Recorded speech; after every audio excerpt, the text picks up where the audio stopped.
¿qué tal? ¿Cómo estáis? Después de esta sacudida necesaria, porque escuchar a ella es un placer, pero es una sacudida bastante intensa. Vamos a seguir el encuentro con esta ponencia hablando de los activismos que necesita la salud. A ver si pues, recuperar un poco de energía. Entonces vamos a hablar de salud desde una perspectiva profundamente política y colectiva, como son los activismos sociales, y vamos aquí a conocer otros tipos de activismo que si aunque no trabajan directamente con la salud, todo lo que hacen se relaciona de una forma implícita y cuestionable con la salud de la población, con la salud de las personas en particular. En Amasar tenemos un compromiso profundo y queremos que los determinantes sociales de la salud. Yo sé que aquí para nadie es nuevo, o casi nadie será nuevo este término, pero al final lo que tenemos claro es que la salud se genera y se pierde en los barrios, en las viviendas, en los trabajos, en los platos de comida, en los cuidados y en las relaciones económicas y políticas que estructuran nuestra sociedad. Y que estos determinantes interactúan entre sí y además están repartidos de una manera completamente injusta y desigual. Por tanto, hablar de salud y de salud pública también es hablar de racismo, es hablar de precariedad, de exclusión, de injusticia y de desigualdades, pero también es hablar de resistencia, de comunidad, de redes de apoyo, de lucha colectiva y de esperanza. Así que el objetivo de esta mesa es mostrar algunos activismos que son fundamentales, que tienen un impacto evidente en la salud y también tratar de generar sinergias y redes, porque trabajando en red tenemos mucha más fuerza siempre y siempre es mucho más enriquecedor y más gustoso el trabajo y más en el activismo y nos permite cuidarnos mucho más. Entonces, en esta mesa tenemos a 4 personas muy interesantes que vienen de 4 entidades también muy interesantes.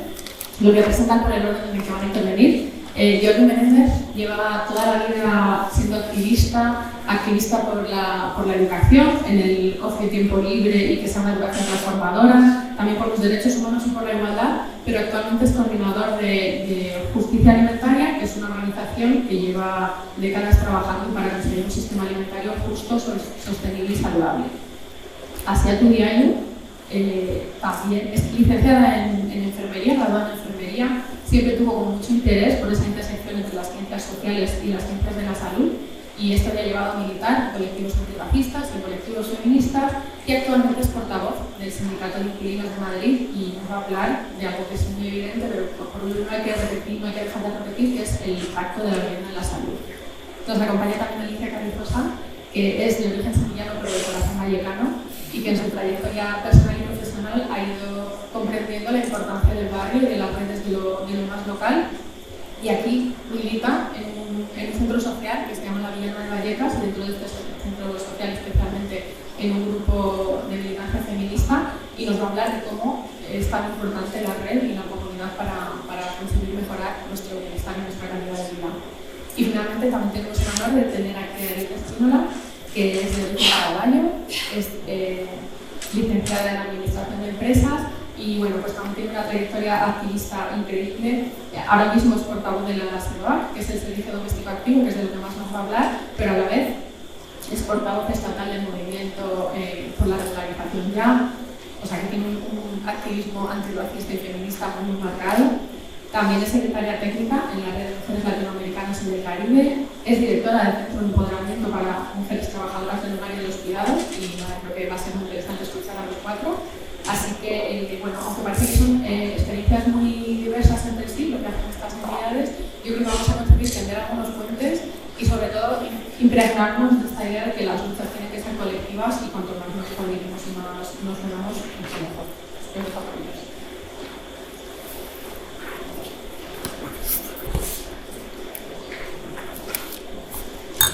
Buenos días a todas y a todos. La verdad es que es un reto empezar después de escuchar a Yayo, ¿no? Siempre cuando escuchas a Yayo te ilumina, te inspira, te indigna, te empieza indignando y te acaba inspirando, ¿no? Y es como muy complicado intentar hablar después de ella porque es imposible, ¿no? Muchas veces ya ella ha dicho todo, ¿no? En este caso. Pero bueno, voy a intentar explicar un poquito nuestro activismo, ¿vale? Primero de todo, gracias por la invitación, ¿no? Para poder participar en este espacio. Pero la verdad es que un poquito nos invitasteis, nos generasteis un problema. Porque empezamos a reflexionar, ¿no? Una ONG, no somos una ONG, ¿no? Nacimos hace 35 o 40 años casi, una ONG clásica, para ayuda a terceros países, somos una ONG inicialmente de cooperación para el desarrollo, ¿no? Entonces, una ONG hace activismo. Somos una ONG de activistas. ¿Qué somos?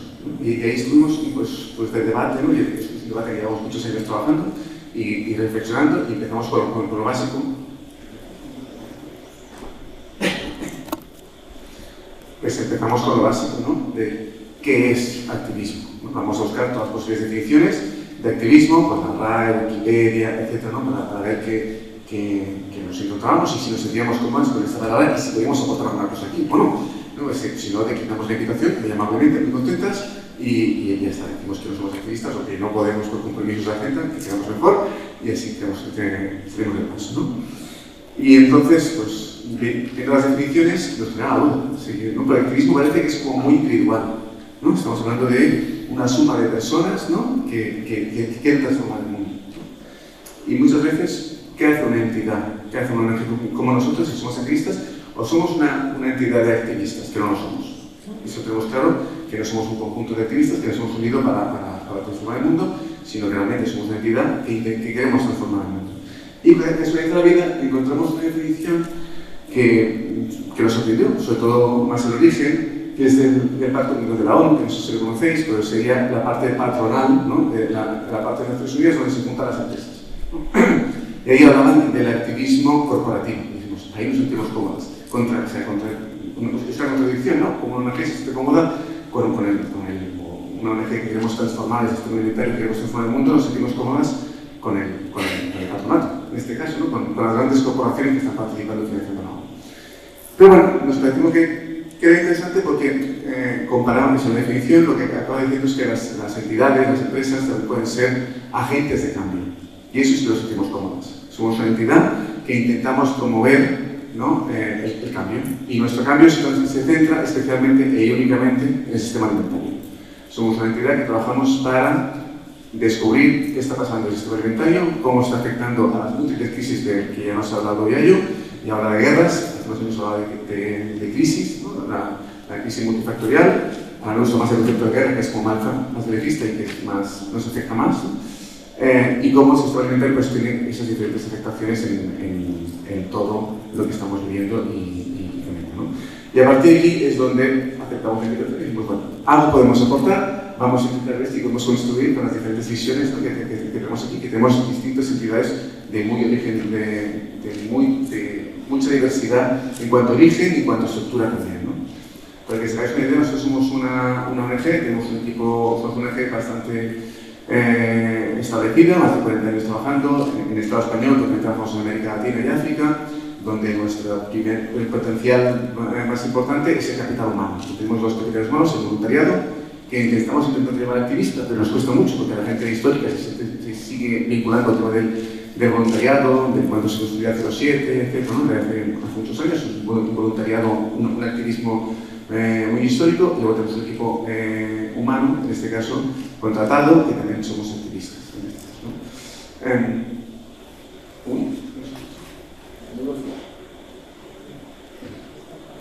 ¿Cuál es nuestro activismo? ¿Qué es lo que hacemos nosotros? Pues básicamente hacemos como varias cosas, pero principalmente lo que hacemos es defender el derecho a la alimentación. Es intentar descubrir qué está pasando en el sistema alimentario, qué está pasando, si tenemos acceso o no a la alimentación, y una alimentación no de cualquier tipo, tiene que tener apellidos básicos como es saludable, sostenible y justa. Esto ya he hablado antes, pero no tiene sentido que hablemos de una alimentación que nos enferma, no tiene sentido que hablemos de una alimentación que explota, no tiene sentido que hablamos de una alimentación que está acabando con el planeta y que no asegura el futuro de la familia, no asegura la alimentación de las futuras generaciones, ¿no? De nuestros hijos, nietas y para adelante. Con lo cual, nuestra principal misión es defender el sistema alimentario y con esos apellidos, ¿no? Y para hacer eso, tenemos que tener claro que hay que luchar contra el actual modelo alimentario.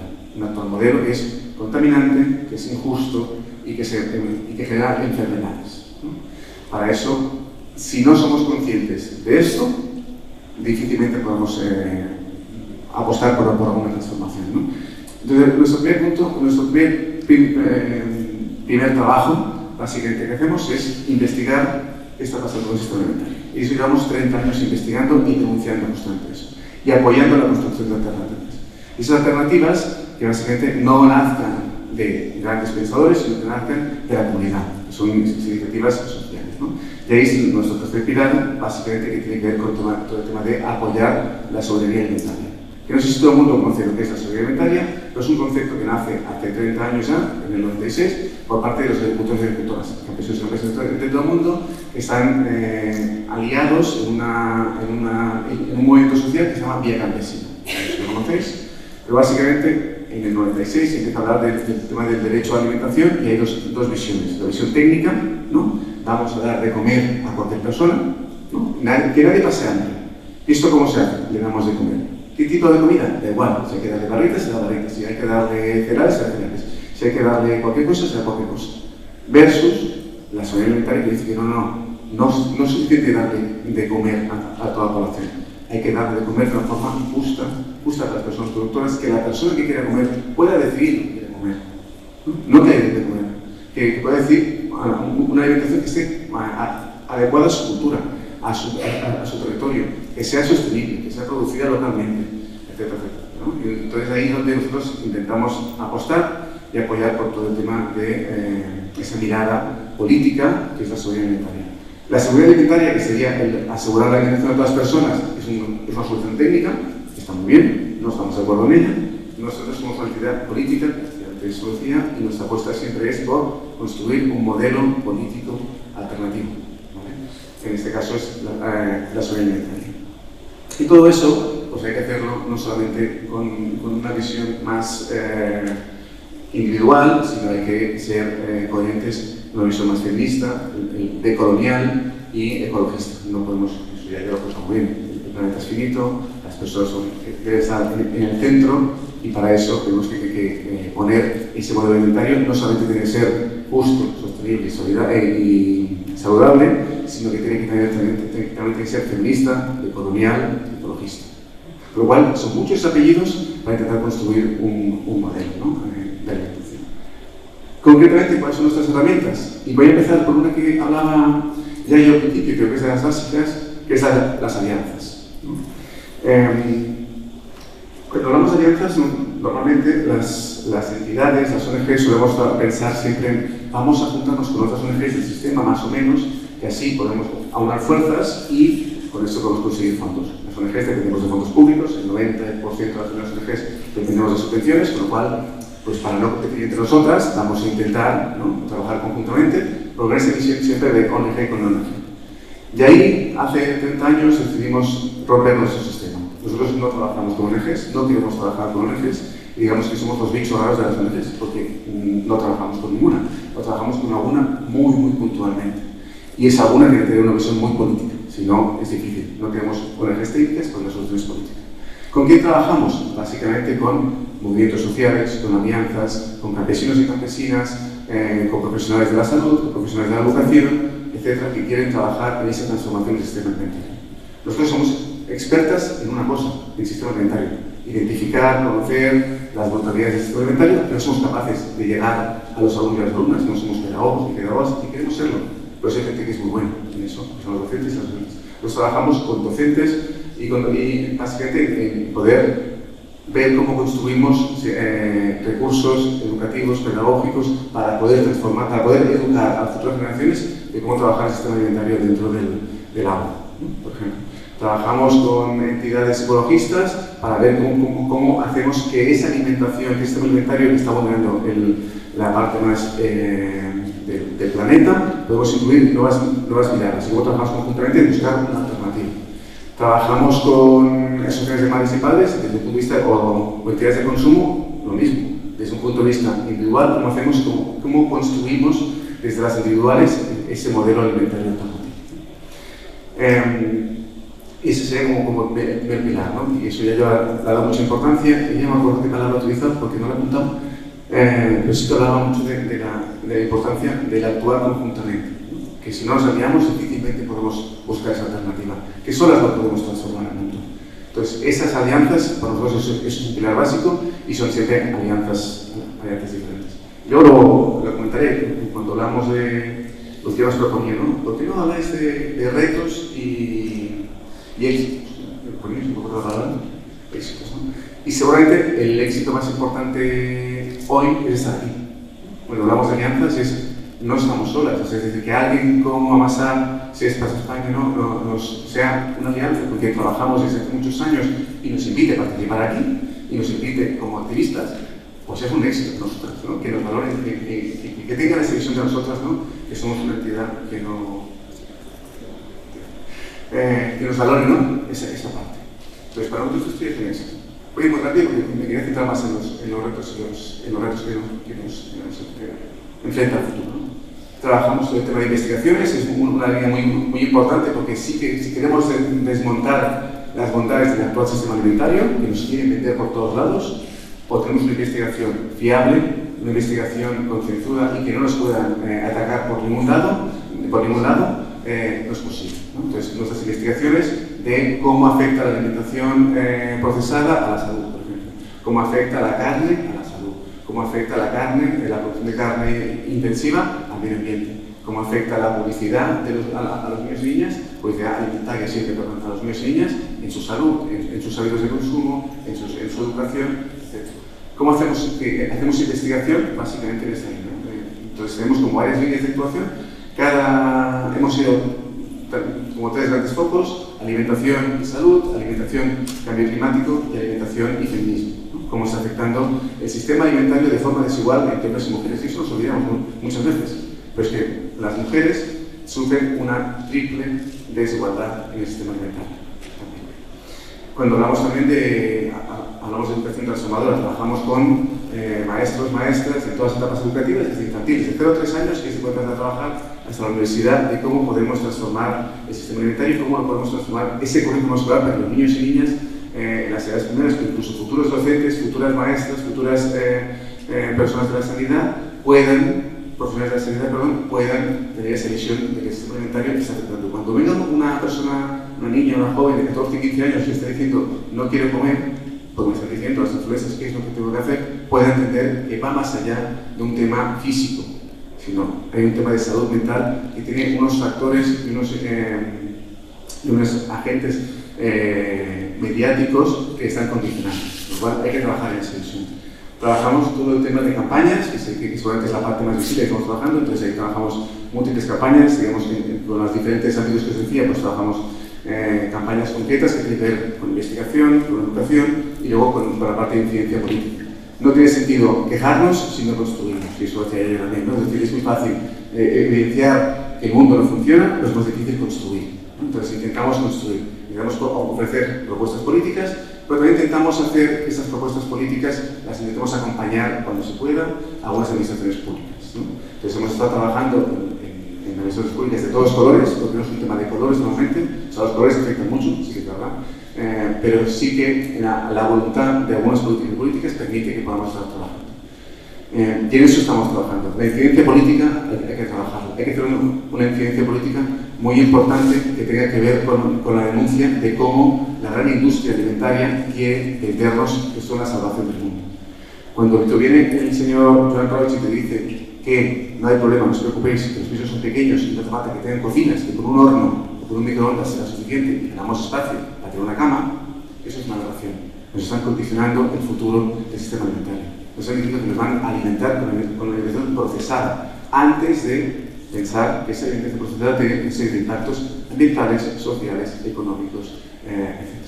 Con lo cual, pensemos qué tenemos que hacer. Tenemos que proponer, no nos siguen para como coach, ahí no tienes razón. Vamos a anunciar que esto es así, no estamos de acuerdo porque la alimentación tenemos que aprender a cocinar y tenemos que recuperar esa alimentación de temporada, local, pues eso, ¿no?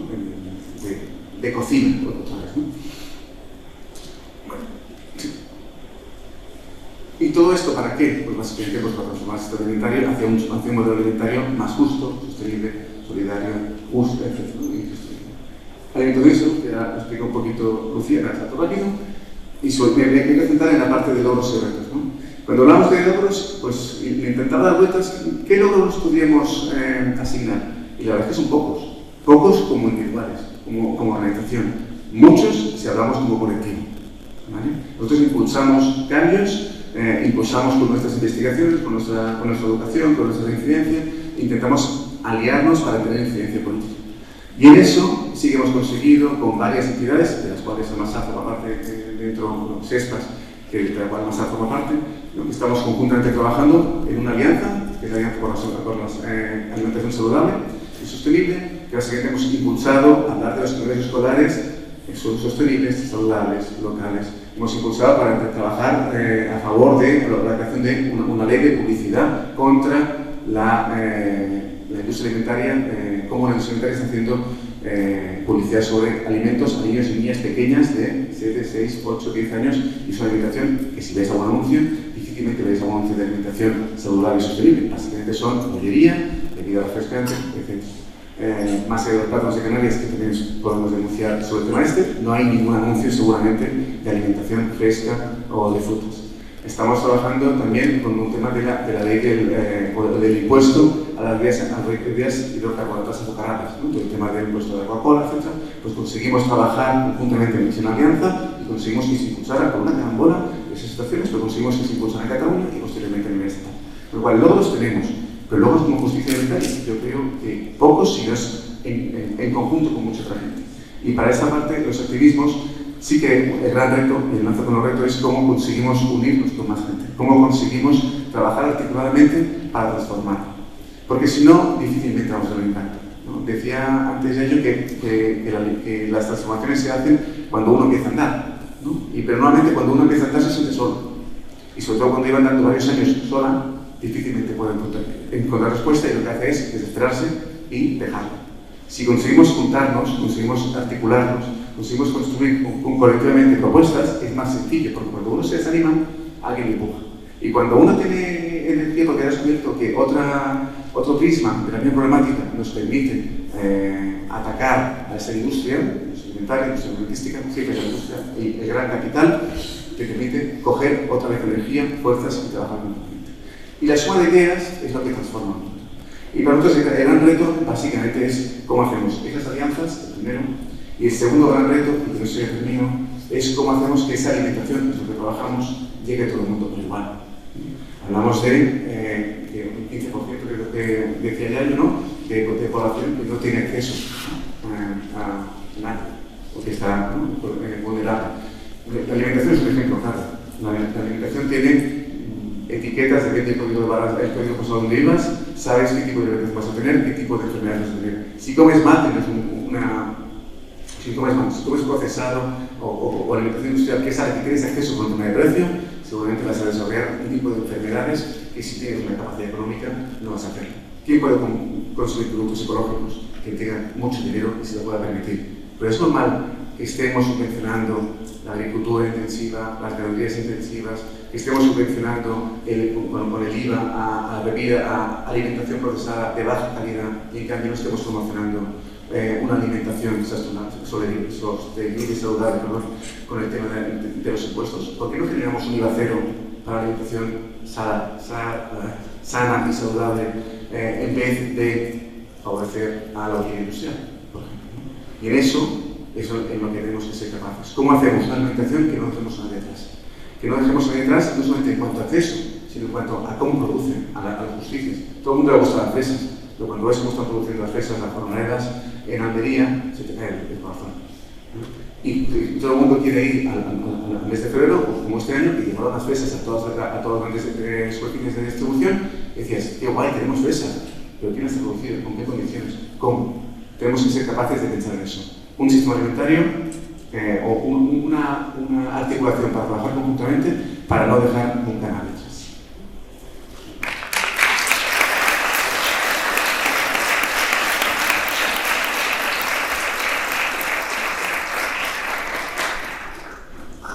Buenos días. Primero, gracias por invitarnos y gracias también por la aportación del compañero, que la verdad es que como que me ha parecido bastante interesante y también para pensarlo desde el Sindicato de Inquilinas. Y bueno, yo voy a contar un poco de dónde viene el Sindicato de Inquilinas, qué hacemos, también cómo impacta la dificultad de acceso a la vivienda a la salud, y también sobre las alianzas que tenemos y los retos también que tenemos a nivel de alianzas. Y bueno, como el Sindicato de Inquilinas principalmente nace de analizar que hay una gran masa de la población inquilina que no tenemos el control sobre nuestras viviendas, y que sobre todo viene en el momento en el que la burbuja de las hipotecas en 2017 pasa al mercado inmobiliario, es decir, aumenta un montón la gran cantidad de personas que viven del alquiler, pero que no tienen garantizado a nivel legislativo, sobre todo, ningún tipo de derechos en este sentido. Entonces nos vemos al final en una imposibilidad de tener un hogar estable y seguro que afecta bastante sobre nuestras vidas, nuestras comunidades y sobre nuestra salud mental, que eso es lo que me quiero detener después. De ahí nacen los sindicatos de inquilinas, que actualmente hay en varias ciudades dentro del Estado español. Primero empieza en Barcelona y en Madrid, y básicamente nosotras definimos los sindicatos de inquilinas como herramientas de autodefensa y de resistencia colectiva, que se basan en el apoyo mutuo y en los asesoramientos colectivos para hacer frente al rentismo, que básicamente es esta masa de gente no propietaria, caseros, que intentan sacar rentabilidad de nuestros salarios y de nuestras vidas. Y también para nosotras es importante, que es algo que vemos mucho en las asambleas, como que no se piense que son problemas individuales que afectan a cada persona, sino que vienen de un problema estructural del capitalismo rentista, y que por eso la solución tiene que ser colectiva, que no se puede querer solucionar individualmente, y por eso tampoco queremos llevar a cabo como una propuesta asistencialista, sino que básicamente contamos con afiliación, con que la gente que venga a las asambleas se implique en la gestión de su caso, y también por eso siempre vamos en busca de conflictos colectivos en los que las personas que viven en bloques de propiedad vertical, que son los bloques que son de un mismo propietario, sobre todo de fondos buitre como Blackstone, Sareb, bueno, Sareb no es un fondo buitre pero casi, y Nestar, que vean que el problema individual que puedan pensar que tienen cada una en su vivienda es algo estructural que tiene también que ver con la permisividad que dan los gobiernos a la hora de que entren estos fondos buitre. Y luego, a raíz ahora de las últimas manifestaciones que ha habido tanto en octubre como en abril, hemos reelaborado nuestro programa político, y lo quería contar un poco aquí, que básicamente sí que se ha escuchado un poco, pero apostamos por la bajada de los alquileres. Por eso también la huelga de alquileres, que básicamente que ya no vamos a esperar a que se regulen, que es algo que hemos estado exigiendo durante mucho tiempo, que no vamos a esperar más a que los políticos actúen, sino que nosotras, con la herramienta de la huelga, que ha sido una herramienta histórica en el ámbito laboral, vamos a intentar bajar esos alquileres a través de una desobediencia civil organizada, porque al final es así como se han conseguido siempre los derechos, ¿no? Luego también otra de nuestras exigencias es la expropiación a fondos buitre, porque al final siempre se apela a la construcción de más vivienda, cuando realmente hay un montón de vivienda secuestrada en manos de fondos buitre, de pisos turísticos, con la permisividad de los gobiernos locales.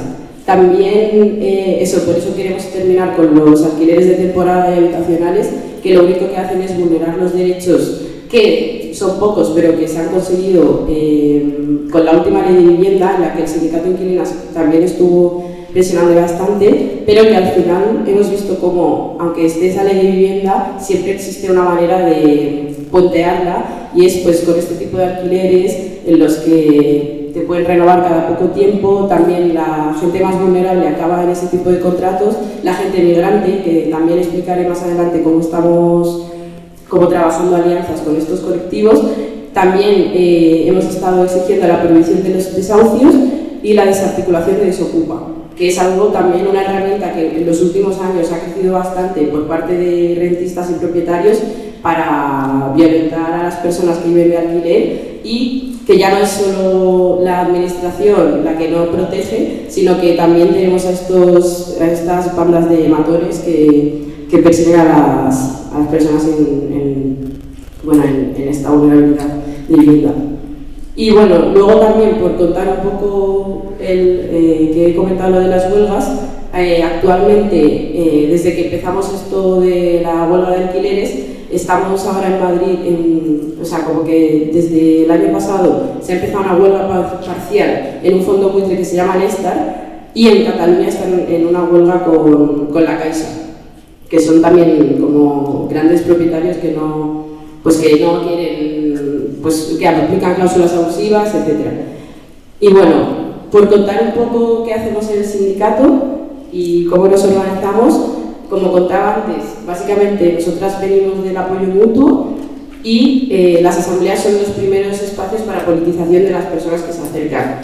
Hace poco, porque nosotras desde 2017 hasta principios de este año nos organizábamos a nivel territorial en toda la Comunidad de Madrid, pero con una asamblea única. Entonces vimos que era necesario, por esto de las alianzas que comentaré más adelante, situarnos en cada barrio. Entonces hemos partido de esta asamblea unitaria que se hacía aquí en Madrid Centro a tener ya 5 asambleas en cada barrio, que para el curso que viene queremos que sea más, porque también vemos que todo el tema de la expulsión de los barrios genera esa desvinculación con el barrio y la falta de poder crear una comunidad que no sea solo en relación a la vivienda, sino pues que en el mismo sitio donde se reúne la asamblea el nodo, lo llamamos el nodo del sindicato, pues que tenga una vinculación con el grupo de consumo, con, no sé, con las asociaciones vecinales del barrio, con los centros de salud, como que eso es lo que se está intentando llegar a hacer, pues sobre todo para vincular la lucha de la vivienda con más luchas, porque vemos que es una cuestión transversal. Luego, unas herramientas que tenemos actualmente y que son las que más a lo mejor hemos desarrollado son el Nos Quedamos y los bloques en lucha. El Nos Quedamos sobre todo viene de cuando a una persona le quieren echar de su casa, que eso normalmente es cada 5 años, seguir ahí, pagando el alquiler y forzar una negociación con el casero, porque al final lo que el sindicato, más que pedir reformas legislativas, lo que hacemos es presionar desde donde sabemos que hay como puentear esas lagunas que tiene la legislación actualmente y básicamente seguir pagando hasta forzar un nuevo contrato de alquiler. Y una victoria que hemos tenido con esto hace un par de años ha sido con Blackstone, que como mencionaba es el fondo buitre que tiene más propiedades en toda España, y conseguimos renovar 100 contratos al mismo precio e incluso algunos con menos, o sea, pagando menos. Y otra herramienta que también he mencionado antes son los bloques en lucha, que básicamente es para no caer en individualizar cada caso, llevar las asambleas de vivienda a cada bloque, a cada propietario, o sea, a cada bloque que tiene un propietario común, para, pues sobre todo para transmitir esta cosa de la colectividad y que no sea simplemente ir a una asamblea, contar tu caso y irte a tu casa, sino pues generar ahí una comunidad, relacionarse con todas las entidades que hay en el barrio. Y todo esto también viene de que hubo un momento en el que decidimos no esperar a que nos lleguen los casos a la asamblea, sino pasar a la ofensiva. Esto quiere decir que si nos enteramos, que esto por ejemplo ahora en el centro de Madrid está pasando, de que un fondo buitre va a comprar 100 bloques en un territorio, no esperamos a que los compren, sino que vamos ahí con esta herramienta de las brigadas inquilinas, los piquetes inquilinos que salieron también hace poco, que son grupos de personas cuyo objetivo es extender la huelga de alquileres, extender el conflicto y acercarse a aquellos territorios en los que aún no, supuestamente no, porque muchas veces pensamos que no tenemos un problema con nuestro casero, pero siempre hay pues que no te reparan algo, que te están cobrando cláusulas abusivas y que piensas que pues nada, no lo voy a hacer porque estoy yo solo, pero vemos que no es lo mismo ser una persona presionando o haciendo huelga que siendo 100 personas haciendo este acto de desobediencia. Y bueno, como también por comentar un poco esto que decíamos de... Bueno, lo de los retos lo dejo para el final. Pero como que queríamos centrar un poco cómo impacta todo el problema de acceso a la vivienda, a la salud, que es verdad que es una línea que vemos importante, pero que podría ser un reto porque no estamos llegando realmente a generar esas alianzas o a poder trabajarlo, aunque sí que tenemos el análisis de esta situación. Y básicamente vemos como la falta de derecho a la vivienda, que ha salido bastantes artículos al respecto, afecta bastante a la salud mental, sobre todo en relación a ansiedad y depresión. También lo que sí que hemos visto en nuestras asambleas y que al final, pues investigando un poco se ve, es que muchas veces esta patologización de estas personas, como pues etiquetándolas como ansiedad, depresión, no se tiene en cuenta como algo estructural y vinculado a la vida que tiene esa persona. Entonces estas personas empiezan a ser medicalizadas cuando comienza este problema que se ve, ¿no?, individual, pero que también, como algo curioso, es que nosotros hacemos asambleas de bienvenida y siempre vienen personas que ya llevan el conflicto un tiempo. Y una anécdota así, o varias veces ha pasado, que las propias personas que empezaron a venir a la asamblea por esto de, bueno, tienes ansiedad, te vamos a medicar, etc., cuando dan las bienvenidas, animan a las personas que vienen fatal, diciéndoles, vas a dejar de tomar lorazepam, estás aquí acompañada, sabes que no estás sola, y como que vemos un proceso de, no sé si siempre como de que esta persona mejore en ese nivel, ¿no? Pero que de apoyo mutuo a nivel de salud mental, que no es simplemente de solucionar tu conflicto y ya, sino que las personas que han estado afectadas por un caso así de desahucio, etcétera, ven cómo esta red de apoyo mutuo ha generado un bienestar como psicosocial en su persona. Y bueno, eso, vemos también cómo al final, por ejemplo, con todo el tema de los informes de vulnerabilidad, supuestamente no se puede desahuciar por el decreto que empezó, creo, hace un año o así, pero realmente, por problemas así crónicos, enfermedades, pero esto no se está cumpliendo y por eso también un reto sería poder generar alianzas con sanitarias, activistas con las que podemos tender puentes y ver un poco cómo hacer un plan de acción en estas situaciones, porque al final sí que hemos visto como realmente si hubiera una red clara o más de apoyo entre sanitarias y asambleas de vivienda, se podría reconducir más a la hora de buscar estas soluciones. También, como algo que ya se habrá visto, porque justo hace 4 días se suicidó un señor en Barcelona cuando le iban a desahuciar. El verano pasado también se suicidaron 2 hermanas en Barcelona justo antes de desahuciarlas. Ha habido un montón de noticias, de historias de personas que han visto en esta situación y por eso vemos que realmente la dificultad de mantener una vivienda o tener una casa donde vivir afecta sobre la salud mental. Y luego, por otro lado, en el tema de enfermedades crónicas, enfermedades que requieran un reposo, estar tranquilo, incluso también casos de hipertensión, se ven más vulnerados por este estrés, por esta incertidumbre a la hora de mantener una vivienda. Y por último, muchos casos que nos llegan a la asamblea son de tema de personas con enfermedades respiratorias y la falta de reparaciones. Como que al final no podemos obviar que un casero no quiera reparar un moho que haya en las paredes, afecta directamente sobre la capacidad respiratoria de esa persona y sobre todo si tiene un antecedente de asma, neumonía, etc. Y por eso vemos sobre todo es que al final el mayor aprendizaje lo hacemos en la asamblea porque es donde vemos cómo esta cuestión estructural afecta realmente sobre las vidas de cada persona. Y bueno, como así, por ver cómo se podría vincular con otros activismos, ya he mencionado el tema de que estaría bastante bien que cada nodo territorial que tenemos pudiera estar en contacto directo con los centros de salud, con las sanitarias que están organizadas, para ver un poco qué se puede pensar o cómo se puede actuar y que no esté la persona como compartimentalizada por un lado en el centro de salud, mal por X razón que pueda ser con la vivienda o con otro tema, pero bueno, sí que si hubiera ahí esa conexión sería bastante fructífero.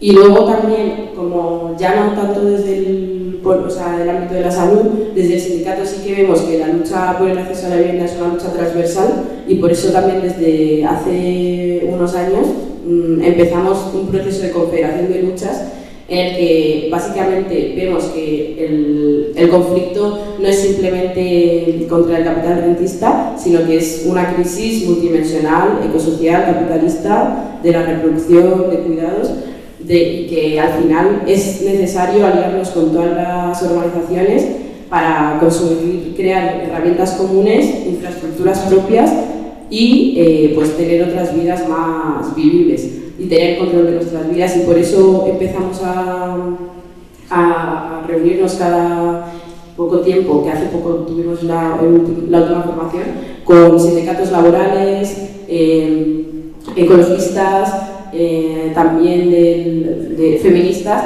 antirracistas, como para analizar un poco el marco en el que estamos y ver qué podemos hacer para generar herramientas propias. También, por otro lado, en este punto de las alianzas, con los colectivos migrantes y antirracistas de Madrid, empezamos la estrategia antirracista, porque vemos que la lucha por la vivienda, como ya he comentado, cómo se afecta más a la gente vulnerable y por eso impacta en su salud, también impacta sobre la gente migrante, que es la gente que está más vulnerabilizada, con menos recursos y muchas veces que está en una situación administrativa irregular. Y hemos empezado como estos encuentros, asesoramientos para acercar las herramientas que tenemos a estos colectivos y para crear herramientas comunes sindicalistas para hacerle frente. Y también, por destacar un poco, ahora estamos como pensando mucho en el tema del padrón, que se vincula de otra manera con el tema de la salud, porque al final, básicamente, si no tienes una vivienda, no puedes empadronarte, y si no puedes empadronarte no te puedes regularizar y tampoco puedes acceder a la sanidad pública. Y bueno, como que poco a poco estamos intentando mapear todo esto para generar esas alianzas y pues llegar a construir un mundo mejor.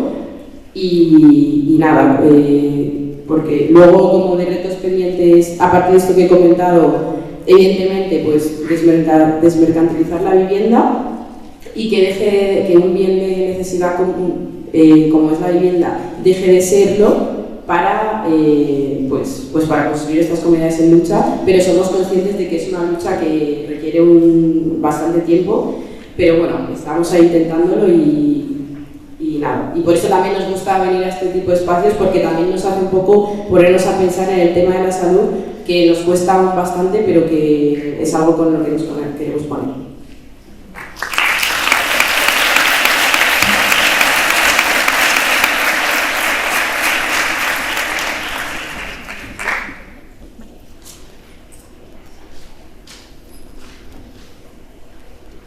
Bueno, yo me pongo de pie que necesito un poco de presentación, así como chuleta. Yo vengo de la Villana de Vallecas, que es un centro social que estamos en Vallecas, y además soy médica de familia, entonces como que me hace especialmente ilusión y me siento muy orgullosa de poder estar aquí, porque entiendo que la salud efectivamente, como dice Lucía, se hace y también se pierde en los barrios, y que esa es la forma de lucharla desde los barrios y no se ve desde las cúpulas de arriba. Entonces, bueno, voy a presentar un poco lo que hacemos en La Villana.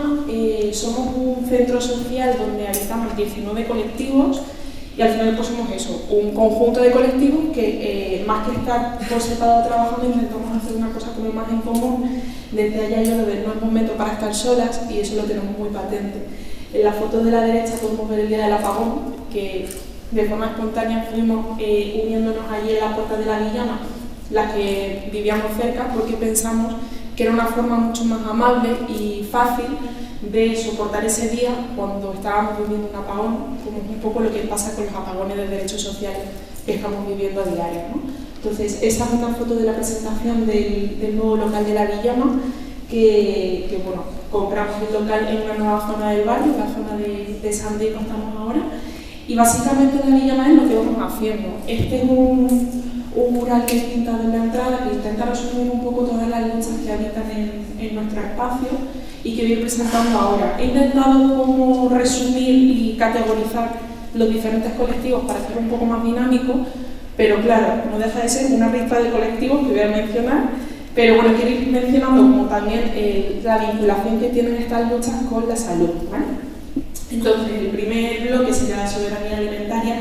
Bueno, yo ya he explicado perfectamente lo que es la soberanía, tampoco me voy a repetir, pero por presentaros a los diferentes colectivos y explicar un poco lo que hacen en relación con la salud, tenemos a Mediterráneo, que es la taberna, que es una empresa política que tenemos dentro de La Villana y que lo que hacen es ofrecer un menú semanal de precio muy asequible, que es de productos de proximidad, ecológicos, extraídos de una forma sostenible y justa, que bueno, es un precio como de 7 euros cada plato completo, que para personas que, por ejemplo, tienen una discapacidad física que no puedan cocinar o que por falta de tiempo, falta de recursos no puedan cocinar, pues es una forma de alimentarse de forma sostenible, justa y ecológica. Luego tenemos dos grupos de consumo, tanto grupos de consumo como el bar, que es lo mismo, un poco de productos de proximidad y de consumo más sostenible, y la despensa solidaria, que es una especie de banco de alimentos más informal, digamos, en el sentido de que no hace falta cumplir una serie de requisitos que a veces hace que ciertas familias o personas no puedan acceder a los alimentos del banco de alimentos de forma formal. En cuanto a ejercicio físico, bueno, lo anterior evidentemente está muy relacionado con la salud, ¿no? El poder alimentarnos de forma sostenible, sana y ecológica. En cuanto a ejercicio físico, tenemos pilates y yoga que lo hacen de forma semanal y a un precio súper asequible, son como 5 € la clase, que lo que promueven es que todo el mundo tiene derecho a realizar deporte para sentirse bien física y también emocionalmente, y se colectiviza el deporte, no va solamente a una cadena de gimnasios a hacer el deporte y te vas a tu casa. Y luego tenemos el Club Deportivo de Vallecas, que tiene tanto un equipo de fútbol como de baloncesto para utilizar el deporte como estrategia social de cambio. Por ejemplo, tienen una lucha muy activa con el activismo LGTBIQ+, dentro de sus partidos, y también hacen, por ejemplo, recogida de alimentos en sus partidos. Entonces, no solamente están utilizando el deporte, sino también la socialización y casi que la politización en su deporte. Derechos sociales realmente podrían ser todos los colectivos, pero hemos intentado clasificarlos un poco también según vienen en la web de la Villana, que me lo ha facilitado. PA de Vallecas, pues bueno, la plataforma afectadas por la hipoteca, no me voy a repetir mucho más de lo que ha dicho el sindicato de inquilinaje. Sabemos lo importante que es tener una vivienda digna para cada persona a nivel sanitario, ¿no? Además, pues en PA Vallecas ya estamos empezando a hacer los informes de vulnerabilidad que se entregan de cara a intentar paralizar desahucios o a la hora del realojo. Esto está costando porque depende de la voluntariedad casi del sanitario que tengamos enfrente, pero bueno, es una cosa que ya estamos iniciando estos contactos con los centros de salud de la zona. Y luego la red de apoyo laboral, ¿no? Pues si no tengo un trabajo donde no me exploten, pues posiblemente no consiga una salud mental, o si no tengo un trabajo directamente no me traigo un sueldo con el que pago un alquiler, con el que pago una alimentación. También como derechos sociales he puesto estos tres que luchan un poco por la diversidad y por acabar contra los diferentes ejes de opresión, como podría ser la gordofobia en cuanto a bloque gorde, la discriminación LGTBIQ+, como sería orgullo, y el machismo o el patriarcado, como sería el colectivo de ariscas. Luego, en educación y cultura son dos colectivos que me parecen especialmente importantes traer aquí porque la escuelita de por ellas es una especie que podría verse como una ludoteca o como un refuerzo educativo, pero realmente lo que están haciendo es que las peques de las familias que no van a las asambleas de la paz tengan un espacio donde quedarse y haga que tener una criatura no te impida luchar por tu vivienda y que se retroalimente un poco el círculo. Y además, en cuanto a la salud, no solamente se hace como la potenciación escolar y de valores fuera del ámbito educativo, sino que cada vez que vienen a la escuelita se les da una cena gratuita a personas que ya están en la plataforma de la paz, o sea que claramente muchos recursos económicos posiblemente no tienen como para darle una cena de calidad a toda su familia. En cuanto a las clases de castellano, es uno de los colectivos más grandes de la Villana, junto con la PA, y bueno, pues es eso, ¿no? A nivel teórico son unas clases de castellano para gente que no es su lengua oficial, pero es mucho más que eso. En las clases de castellano se lucha por adquirir la lengua como un vehículo para integrarte, por ejemplo, para que puedas ir al mercado y no tengas que comprar en el supermercado porque no sepas comunicarte con el frutero. También para que puedas acceder al sistema de salud porque tengas una persona delante que te entienda y que puedas explicarle tus dolencias o tus preocupaciones, pero es que también hacen un acompañamiento personalizado a las personas que están en clases de castellano para ir a conseguir el padrón, para ir a conseguir el DASI y con ello poder acceder al sistema sanitario de forma directa, ¿no? En cuanto a educación y cultura, pues tenemos la Escuela de las Periferias, que lo que hacen es un poco como sacar la educación de lo formativo, de las universidades y de la cosa académica, y lo que buscan es politizar también este aprendizaje. Y ahora veremos algunos de los ciclos que han hecho, pero por ejemplo de salud mental desde una perspectiva crítica que claramente difiere de lo que se ve en las universidades. Y luego la librería Manaleta, que es la otra empresa política junto con La Taberna, que es una librería, pero que también apuesta por todo esto que vengo ya mencionando. eso también al fin y al cabo es salud, ¿no? Si nos acabamos creyendo solamente el discurso que escuchamos en las universidades de estás gorda porque quieres, pues a lo mejor no estamos teniendo un espacio de reflexión de por qué estoy gorda y por qué eso está afectando a mi salud, que por ejemplo en las escuelas de las periferias sí que se ha tenido.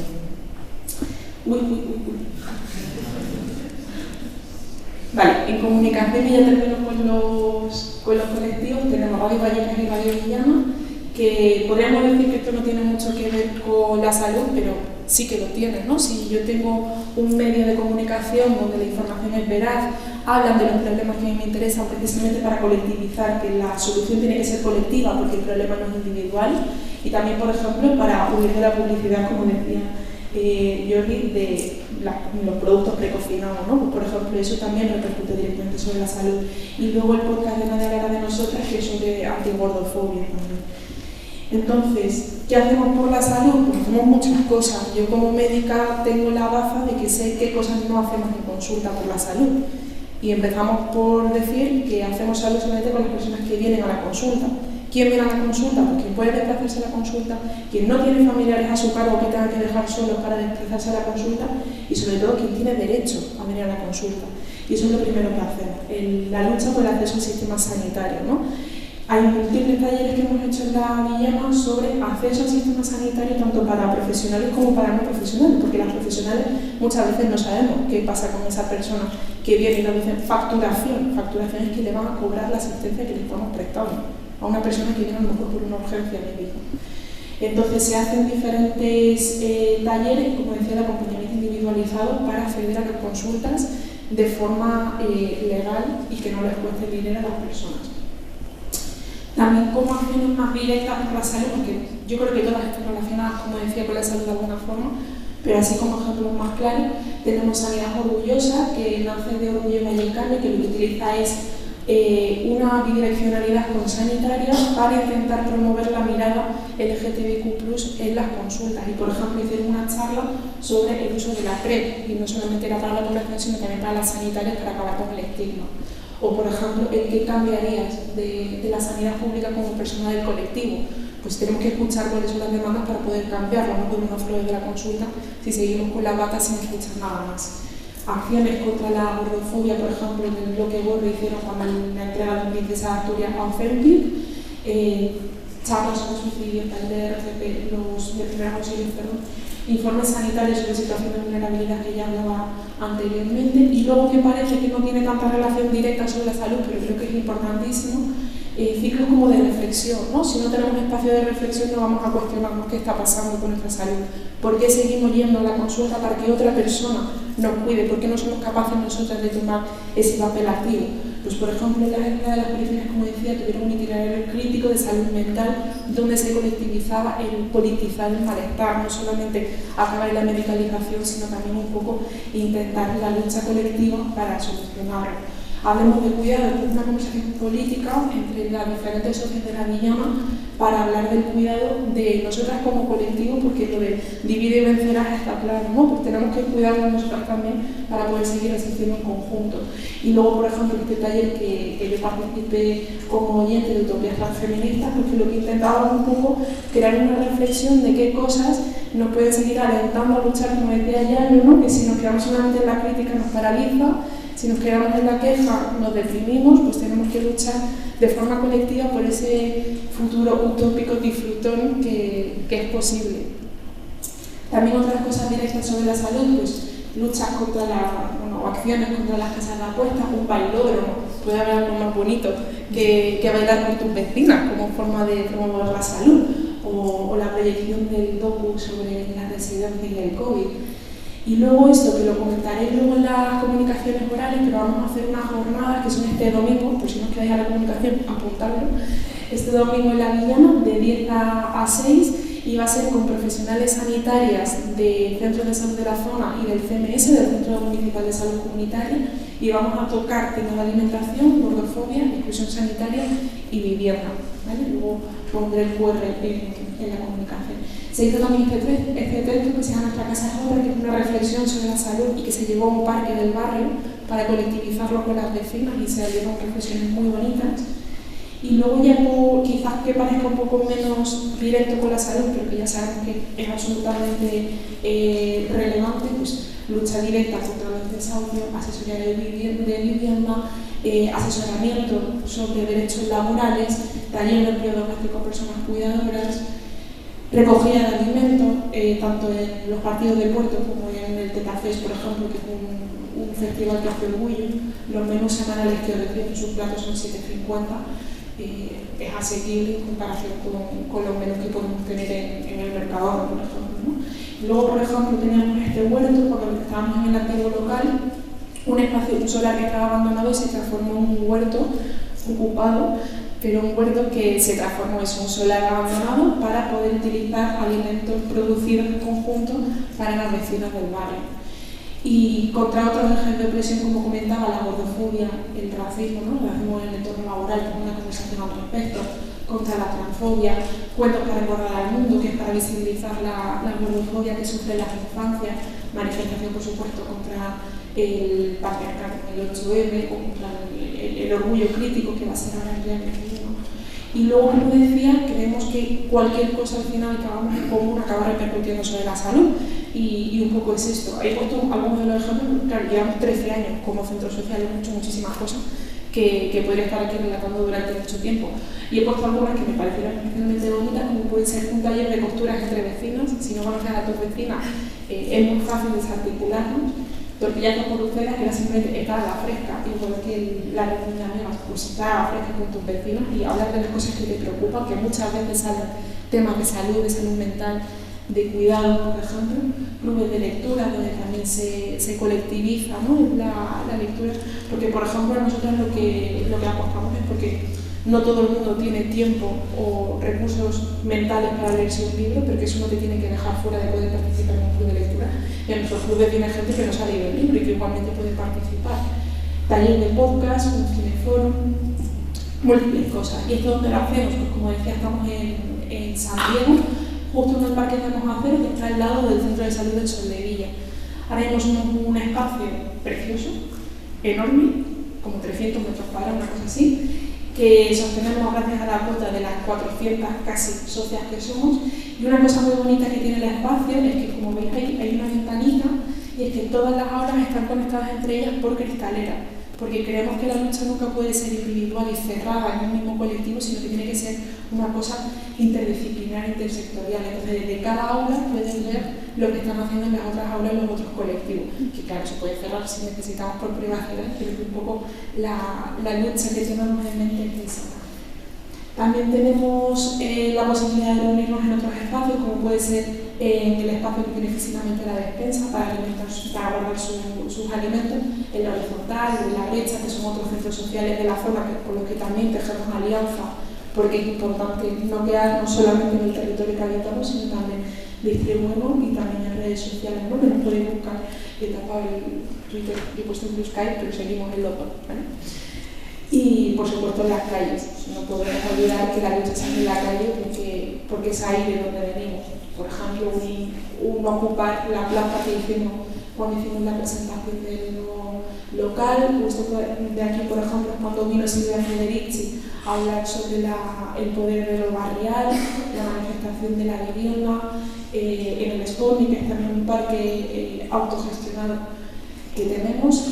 ¿Y qué necesitamos? ¿Cuáles son nuestros retos? Pues al final nuestro reto es que somos socias voluntarias en todo. Entonces necesitamos más tiempo, necesitamos más dinero, necesitamos más, bueno, pues menos vida capitalista y más vida del activismo, ¿no? Más donaciones, tiempo de las personas, por ejemplo, para ser profesoras de las clases de castellano o de la escuelita, o por ejemplo para ir a paralizar los desahucios, o para hacer el acompañamiento a las menores que están implicadas en los desahucios, o de las personas que van a paralizar los desahucios. Y en general lo que necesitamos es el compromiso de las personas, que cualquiera está invitada a participar en este tipo de acciones, no solamente en la Villana, sino en los centros sociales de vuestros barrios, porque esto es lo que al final acaba construyendo la sociedad que queremos. Muchas gracias.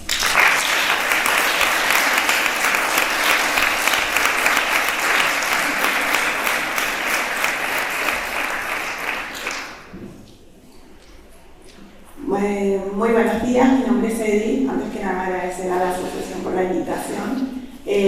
A nosotras nos cruza totalmente la salud y las alianzas para trabajar en lo que hacemos, en visibilizar la dignificación de las mujeres y algunos hombres que trabajan en el sector de los cuidados y el empleo del hogar. Como ven, siempre tenemos una compañera que está hace más de 25 años trabajando en el empleo del hogar, y por eso la quise poner en adelante, porque justamente ahora mismo está luchando por su jubilación, y creo que eso también nos afecta de alguna forma. A ver si no se me va la mano. Ah, no, está bien.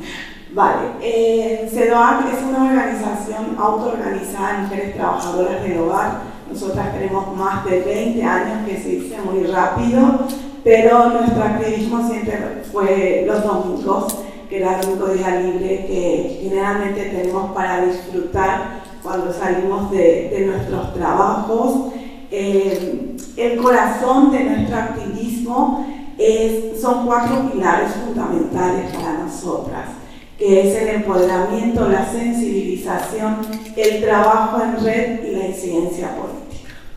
Porque las que no somos nombradas, las que no aparecemos, las que estamos escondidas en la cocina trabajando, no somos visibles, y si no nos pronunciamos, no nos reconocen ni sostienen con nosotras los derechos que nos merecemos.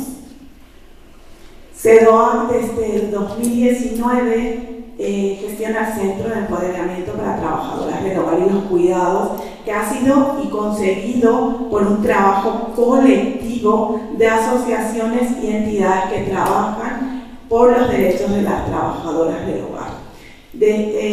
Por el centro han pasado más de 8.000 mujeres y hombres que trabajan en el empleo del hogar aquí en Madrid y en varios territorios de España.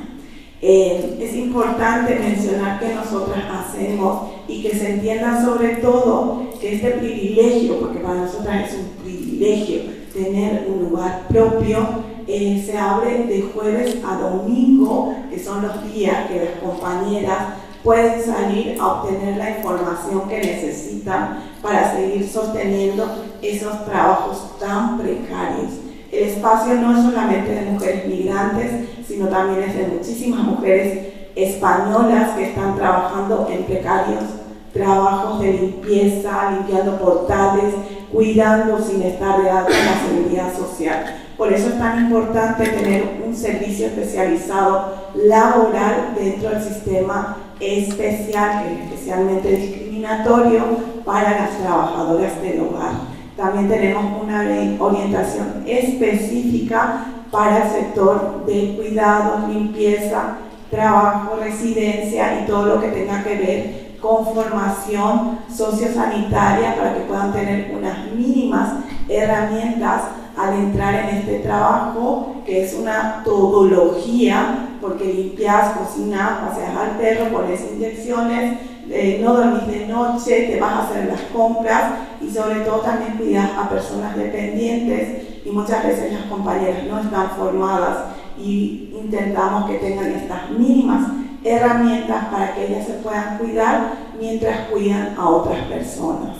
Y también es importante saber, porque estaba escuchando a Ciatu y a las compañeras repetir, la escucha activa es lo principal que tenemos en el centro. Es la puerta para que la compañera cuente realmente qué está sucediendo, porque bien como lo señalaban, muchas veces no necesitamos ser medicadas para trabajar, sino que simplemente ser escuchadas para encontrar este puente de mejora en mi vida misma, y que yo sola pueda tomar las decisiones que quiero tener en mi vida y que no vengan impuestas por estructuras violentas que nos aíslan y nos matan lentamente. Y ahí está el activismo, que para nosotras está totalmente conectada y que va ligada a esta palabra: cuida a quien te cuida. Para nosotras es fundamental tener una casa. Hay muchísimas trabajadoras del hogar en Madrid y en varias ciudades de España que no pueden bañarse en sus lugares de trabajo, que no pueden lavar sus ropas, que no pueden cocinar los alimentos porque el lugar donde trabajan no es su casa. El centro es la casa donde pueden venir a dormir, pueden venir a ver una película, pueden venir a formarse o simplemente a sentarse y quedarse un segundo en silencio porque en su vida hay demasiado ruido. La visibilidad nosotros la hacemos a través de un trabajo impulsado con alianzas estratégicas y también con las compañeras. Nosotras tenemos como principio trabajar en las 3 R's, que son resistencia, resiliencia y sobre todo muchísima reivindicación de la dignidad que nos merecemos en nuestra vida. Referentes, nosotras nos hemos convertido en referentes sin quererlo, porque trabajamos solamente en Madrid, pero hacemos asistencia telefónica a muchísimas compañeras en varios lugares de España, porque no tienen a quién llamar un sábado o un domingo para saber qué indemnización le corresponde, cuáles son sus derechos, y porque mañana a la noche ya me quedo sin un lugar para dormir, porque se habla de 563.000, no tengo bien el número, de mujeres y personas que trabajan en el empleo del hogar, de las cuales solamente 353.000 están dadas de alta y están invisibilizadas alrededor de 211.000 que pueden no tener contrato o estar en situación administrativa irregular. Y las leyes. Para nosotras la incidencia política es no solamente en los despachos, sino que sobre todo en las calles y con estos lugares donde nosotras queremos que entiendan por qué es tan importante cuidar a la persona que está realizando ese trabajo, que me ayuda a mí a salir a trabajar todos los días. Porque puede ser que no tenga contratada una trabajadora del hogar, pero que todos mis compañeros sí. Y si todos mis compañeros no pueden venir porque se tienen que quedar en su casa, entonces nos afecta también laboralmente, porque realmente las personas no somos cosas individuales, sino que somos una comunidad y tenemos que aprender a trabajar en eso. Y las alianzas, que ya no me voy a repetir porque creo que ya entendieron qué tan importante es la alianza en nosotras. Y me voy a pasar primero acá porque puse mal mi diapositiva. Y entonces, ¿cómo todo esto se vincula en nuestro trabajo? El trabajo del hogar y los cuidados es un trabajo físico, emocional y psíquico. Entonces, de manera directa siempre se visibiliza primero físicamente en el cansancio extremo que tienen las compañeras. Algunas comen desmesuradamente, otras se quedan sin apetito, viven con alteraciones de sueño si es que están cuidando a una persona, porque si yo estoy contratada para cuidar a una persona dependiente, si esta persona no duerme, yo igual al otro día me tengo que levantar a limpiar, a cocinar, a llevarla al médico y a andar como si fuera que soy un robot, sin considerar que el sueño es lo más importante justamente para sostener la salud, y acá la médica me está diciendo que es cierto. Hay muchísimos dolores musculares, hay muchísima taquicardia, palpitaciones, muchísima angustia que sienten, y sobre todo el desgano y el abandono físico que muchas veces sienten. A nivel psíquico hay una disminución automática de la autoestima, hay cambios de humor, irritabilidad y muchísima dificultad para concentrarse. Hay compañeras que tienen una cita y a pesar de tener en el móvil la hora y el día, no se acuerdan. Por más que se ponen en el calendario, se desconcentran, vienen al espacio constantemente y a veces inclusive se pierden. Socialmente hay una ruptura total de los lazos familiares. Las mujeres que están secuestradas, y lo siento mucho si a alguien le molesta, pero las mujeres que están en el régimen de interna están secuestradas en sus trabajos y tienen una ruptura familiar con todo su entorno, no solamente el sanguíneo, sino la red de apoyo que se ha podido construir. Ellas no tienen vida propia y cuando salen se pasan hablando de su trabajo, olvidándose de la persona que ella es. Es decir, me estaba escuchando, hay desinterés de participar, hay muchísimo desinterés por el cansancio físico y mental que tienen. A veces salen y solamente quieren dormir el domingo que tienen para poder sostener toda la semana de trabajo. La soledad y el aislamiento que se tienen. Puede ser que yo sea una trabajadora externa, pero tengo un horario completo de todo el día y no me da tiempo para hablar. O puede ser que yo sea una interna que está a las 24 horas del día y solo salgo los domingos. Y el único medio de comunicación que tengo al mundo exterior muchas veces es lo que habla mi empleador en la casa o lo que yo recibo en el móvil. Por eso para nosotras es tan importante estar en las redes sociales o comunicarnos a través del WhatsApp para que ellas tengan ese espacio suyo de poder estar con alguien más. Y emocional, hay tristeza, hay angustia, hay desolación, pero también, así como la salud se ve afectada, nosotras en el centro, como estaba contando hacia tú, vemos un cambio cuando ellas vienen y se reconocen y encuentran otras compañeras con quienes hablar. Nosotras tenemos espacios exclusivos, hay un espacio que se llama de amigas, porque es para venir a trabajar solamente con la psicóloga, es un espacio cerrado para las trabajadoras del hogar, donde pueden venir a hablar de lo que ellas sienten, lo que sufren, las violencias y sobre todo también las alegrías. Nosotras compartimos una vez al mes el cumpleaños de todas, hacemos sesiones de cine, hacemos salidas lúdicas, hacemos actividades que ellas puedan construir otras amistades, porque hay que recordar que la trabajadora del hogar, a pesar de realizar un trabajo muy precarizado, con unas condiciones indignas, puede ser una profesional sobrecualificada, porque son muchísimas mujeres migrantes que tienen titulación en enfermería, tenemos doctoras, tenemos médicos, tenemos contadoras, tenemos empresarias, tenemos un montón de personas que están no pudiendo realizar su trabajo porque justamente la ley de extranjería y toda la estructura violenta del Estado no te homologan las titulaciones, y a pesar de que te homologuen las titulaciones, luego no se te tiene en cuenta porque tu formación o tu trabajo lo realizaste en tu país, y como lo hiciste en tu país, puede ser mentira lo que hiciste ahí.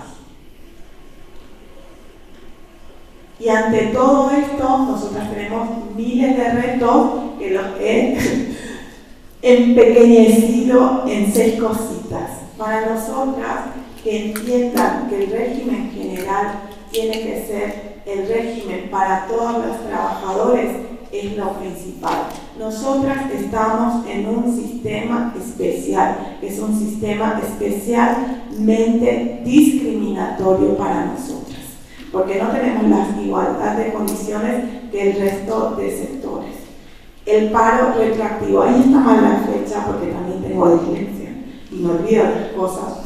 El paro se nos dio a partir del 1 de octubre del 2022, desconociendo todas las cotizaciones que teníamos años anteriores. Por eso es que ahora muchísimas trabajadoras del hogar están haciendo demandas individualizadas para reclamar ese paro que ellas se merecen. Porque nosotras somos trabajadoras, no somos la chacha, no te ayudamos, no venimos a hacer un horario, nosotras somos trabajadoras y nos merecemos absolutamente todos los derechos. El registro de horario, cuando empezaron a hablar de vamos a disminuir las horas laborales, nos matamos de la risa, ciertamente, porque, bueno, a ver a qué hora, porque yo firmo un contrato de 40 horas y termino trabajando hasta 70 horas a la semana. O directamente las horas que yo hago ni siquiera cuentan la cotización en la seguridad social. Hay muchísimas mujeres y hombres que están pagando en este momento su seguridad social para estar de alta y poder renovar su tarjeta de residencia o tener el sueño de en algún momento poder jubilarse. son no solamente personas extranjeras, sino también compañeras y compañeros españoles. En la indemnización, el empleo al hogar, a pesar de estos avances de las leyes que los aplaudimos, pero que nos siguen debiendo porque siempre nos dan parchecitos, nosotros seguimos cobrando 12 días por año en indemnización, cuando todo el resto cobra 33 años. Y ahí cuando siempre dicen los cuidados en el centro, nosotras también nos reímos porque el cuidado de quién, porque realmente el cuidado de nosotras no está ahí. La regularización ya, el 80% de las mujeres que trabajan en el empleo del hogar en España son mujeres migrantes. Muchísimas están regularizadas, pero hay unas 100.000, 200.000 que no están regularizadas y que inclusive ahora podría aumentarse, o ya se aumentó al haber cambiado la ley de extranjería. Hay muchísima gente que estaba con papel y que por tener asilo y refugio, que por cierto es el Día Internacional el viernes, están ahora en situación administrativa irregular nuevamente, con todos sus derechos vulnerados. Y ahora que salió la ley de dependencia, necesitamos más personas que trabajen cuidando a nuestros mayores y a nuestras personas dependientes, que están hablando de los coeficientes reductores. Pero ahí no entramos nosotras, porque no se está teniendo en cuenta que las trabajadoras del hogar también nos merecemos adelantar nuestras jubilaciones, porque justamente tenemos el cuerpo roto por el trabajo. Yo venía esta mañana, y ahora que hacía calor, porque he trabajado más de 8 años en el empleo del hogar, y tengo la mano lastimada y nunca la he podido recuperar, y ahora a pesar de que hace calor no puedo sostener cosas con esta mano. Y así como yo, que parezco que estoy muy sana, no puedo sostener, hay compañeras, las compañeras de territorio doméstico y la Kelly tienen un calendario chulísimo que han reflejado los dolores que tenemos en el cuerpo en estas fotografías y de cómo somos totalmente olvidadas cuando se habla de cualquier avance en estas mejoras, porque si no estamos presentes nunca se habla de nosotras.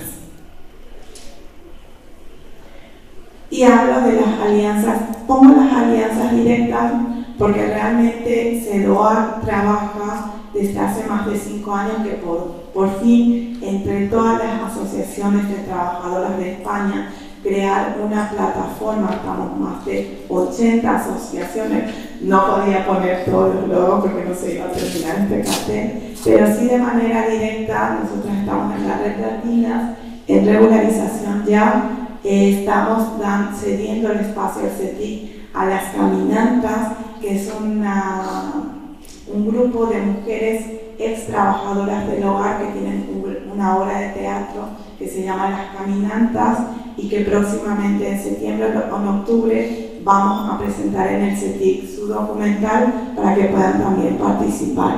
Y les he puesto Espacio de Empoderamiento y Acción, que es un trabajo que tenemos con Fundación Amaranta, Por Ti Mujer y Amalgama, porque justamente hoy lanzamos nuestro estudio de análisis de caso de cómo afecta psicoemocionalmente a las trabajadoras del hogar el trabajo del hogar. Se pueden descargar en nuestra página que se llama Cuidar es Trabajar. El estudio ya está habilitado para que conozcan. Son 28 casos de mujeres trabajadoras de distintas nacionalidades que han participado en este estudio. Y ahí se ve. Y pueden descargar y seguirnos, y sobre todo que sepan que en varias ciudades de España existen asociaciones de trabajadoras del hogar que necesitan alianzas, que necesitan ser visibilizadas y que necesitan ese apoyo para seguir construyendo ellas propias esa narrativa que nosotras podemos defender, porque somos mujeres resilientes, resistentes y sobre todo que luchamos por un empleo, hogar digno para todos. Gracias.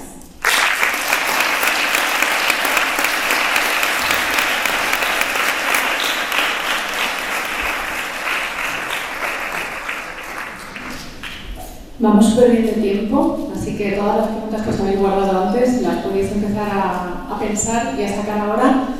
Yo quiero mudarme a la Villana. Yo quiero que empecéis todos a cosas. ¿Hay alguna pregunta ya? Todavía no.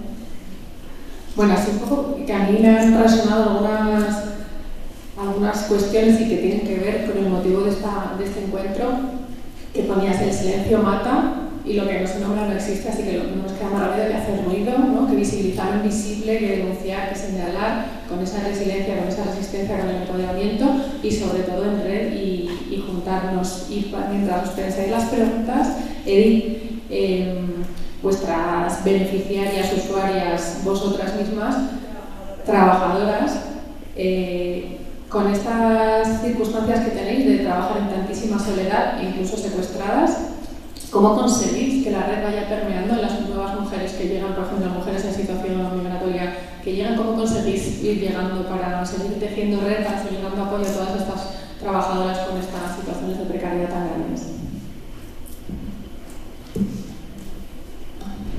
Nosotras trabajamos de distintas formas dependiendo de cómo llega la compañera.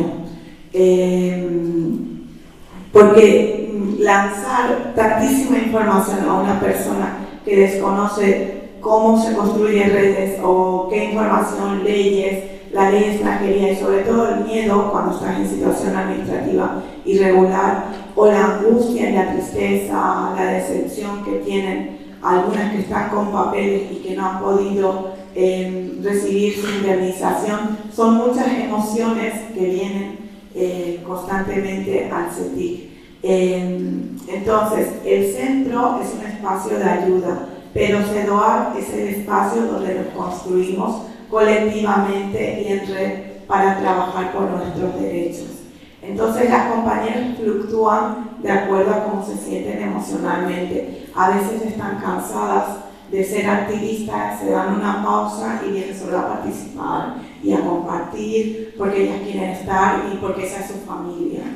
Y a veces están como, nosotras siempre tenemos esta frase de organizar la rabia para luchar con amor, porque creemos que muchas veces la decepción, el dolor, te da una rabia, pero hay que organizarla, pero hay que luchar con amor, hay que luchar con empatía, hay que luchar con empoderamiento y sobre todo desde la dignificación de que yo soy un sujeto político, que yo soy una persona que me merezco derechos, y entonces por eso es tan importante primero tener nuestros espacios propios para luego hacer, de acuerdo a cómo la compañera se va construyendo, traerle más hacia la organización más activa para que cada una pueda estar. Yo estoy hoy aquí porque para nosotras este es un horario imposible, las compañeras no pueden estar en un lugar porque somos más, pero si fuera un sábado o un domingo vendrían otras trabajadoras del hogar que están entre semana o inclusive de noche trabajando para que se conozca su realidad de cómo este trabajo te quiere aislar, pero nosotras tenemos claro que nos quieren separadas, pero juntas nosotras vamos a seguir construyendo el camino que nos merecemos.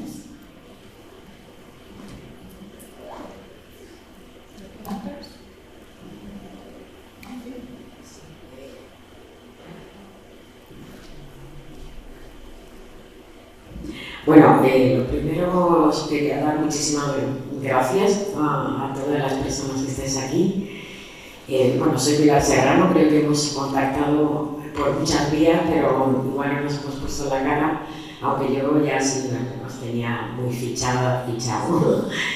Y bueno, creo que, perdonadme que os diga, pero creo que estamos haciendo historia con estas jornadas en las que estamos conectando lo que parece que está desvinculado, ¿no?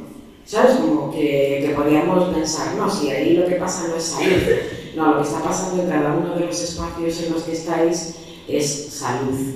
Y a mí eso me parece que es muy grande y que tenemos la posibilidad de cambiar muchas cosas si seguimos trabajando juntos y juntas. Bueno, quería un poco poner en valor ese tema de trabajar en colaboración y Y un poco la pregunta era para todas y para Jordi, el tema del trabajo con las instituciones, con lo instituido, ¿no? Con lo instituido, porque al final, como decía Yayo, pues tampoco podemos renunciar a trabajar con las instituciones o con lo instituido, que son a veces horribles, que violentan, que solamente destruyen o que solo pretenden que no se construya, pero que en cualquier caso están ahí y hay que, bueno, sacar todo el provecho que podamos y también a lo mejor transformarlas. No sé si es imposible la transformación.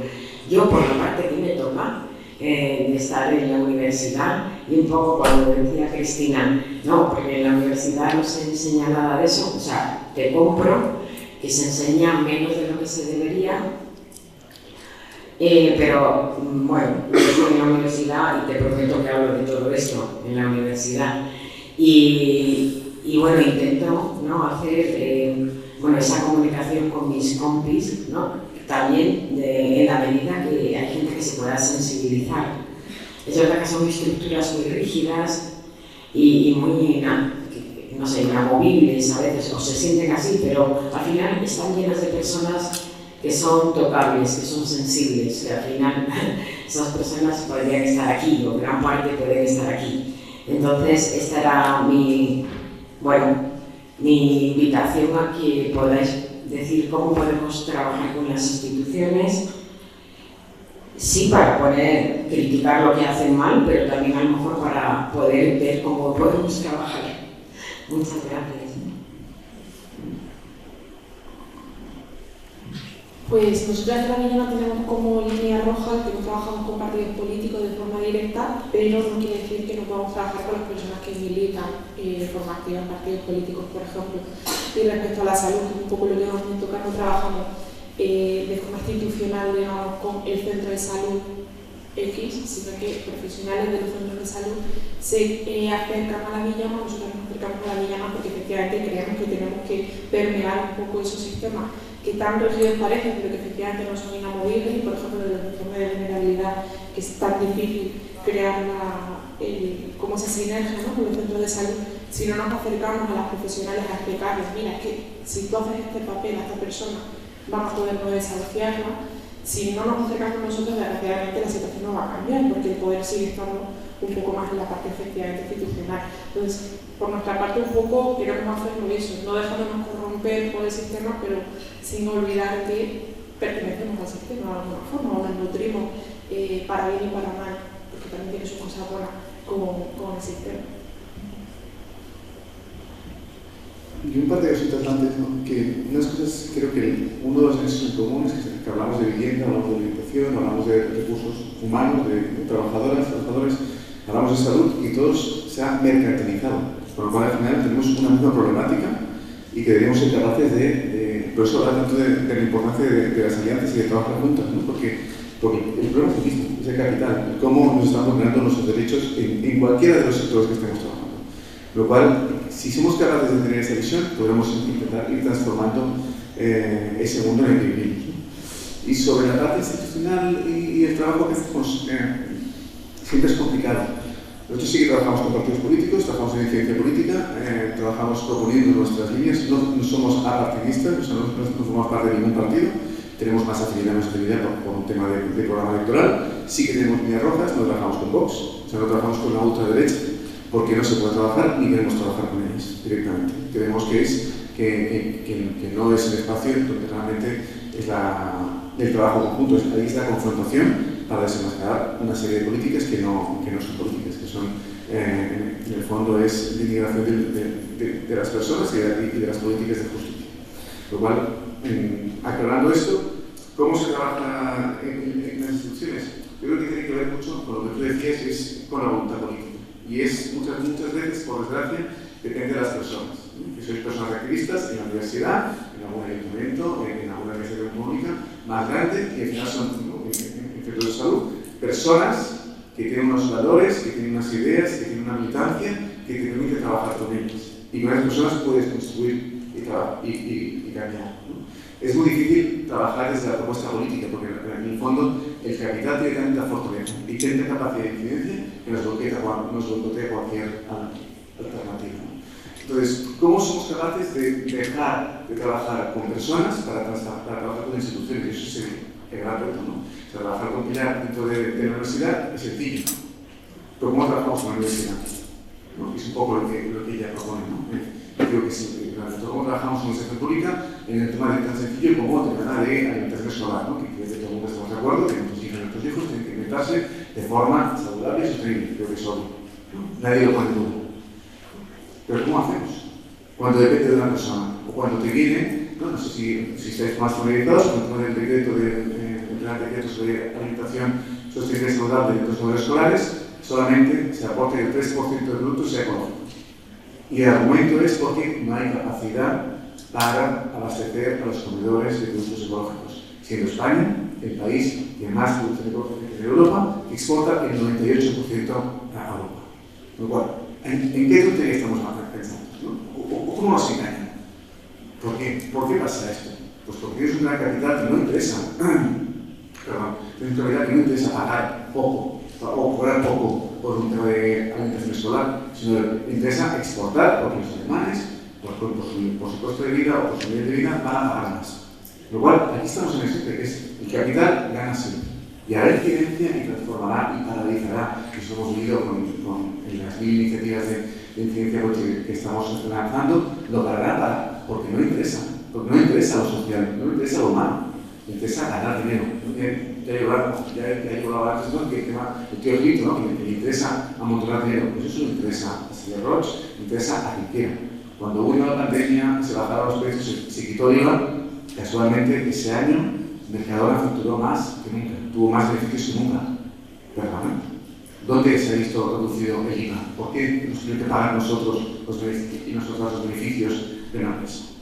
Entonces, aquí tenemos que ser capaces de romper y ahí viene nuestra reivindicación, nuestra indignación, nuestra rabia y cómo somos capaces de canalizarla en ese activismo, ¿no? Cómo somos capaces de decir, no, es que no depende de ti, depende del sistema, porque si depende de ti, tenemos un problema. ¿Qué pasa el día que tú no puedas estar en la universidad dando esa visión más holística de la salud? ¿Nadie lo va a trabajar? No, es que lo bueno o lo interesante es que deberíamos cambiar las instituciones, cambiar las políticas para que todo el mundo pueda. Porque el día que no pueda porque se enferma, o el día que una persona trabajadora del hogar no pueda porque tiene que estar 7 días o 6 días a la semana, o 24 horas en casa y no puede reivindicar porque la persona está hecha, está cansadísima. Entonces, bueno, no tiene capacidad para poder defender sus derechos. ¿Qué pasa? ¿Nadie lo va a defender? No trabajemos por ellos también para defender sus derechos, porque son las que sostienen nuestros cuidados. Es la que cuidó mi abuela cuando yo no podía estar con ella y que está enferma.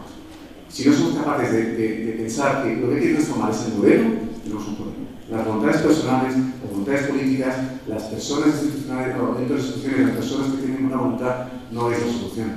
La solución es el modelo político, transformar políticas, crear decretos, crear valores que sea. Y que luego se apliquen. Porque luego está muy bien la política, una política, pero si no se aplica, tenemos un problema. Bueno, con relación a la pregunta de cómo nos relacionamos con las instituciones, también en el sindicato de Quilmes no tenemos vinculación con partidos políticos, como que se lleva otra línea roja, como comentaban.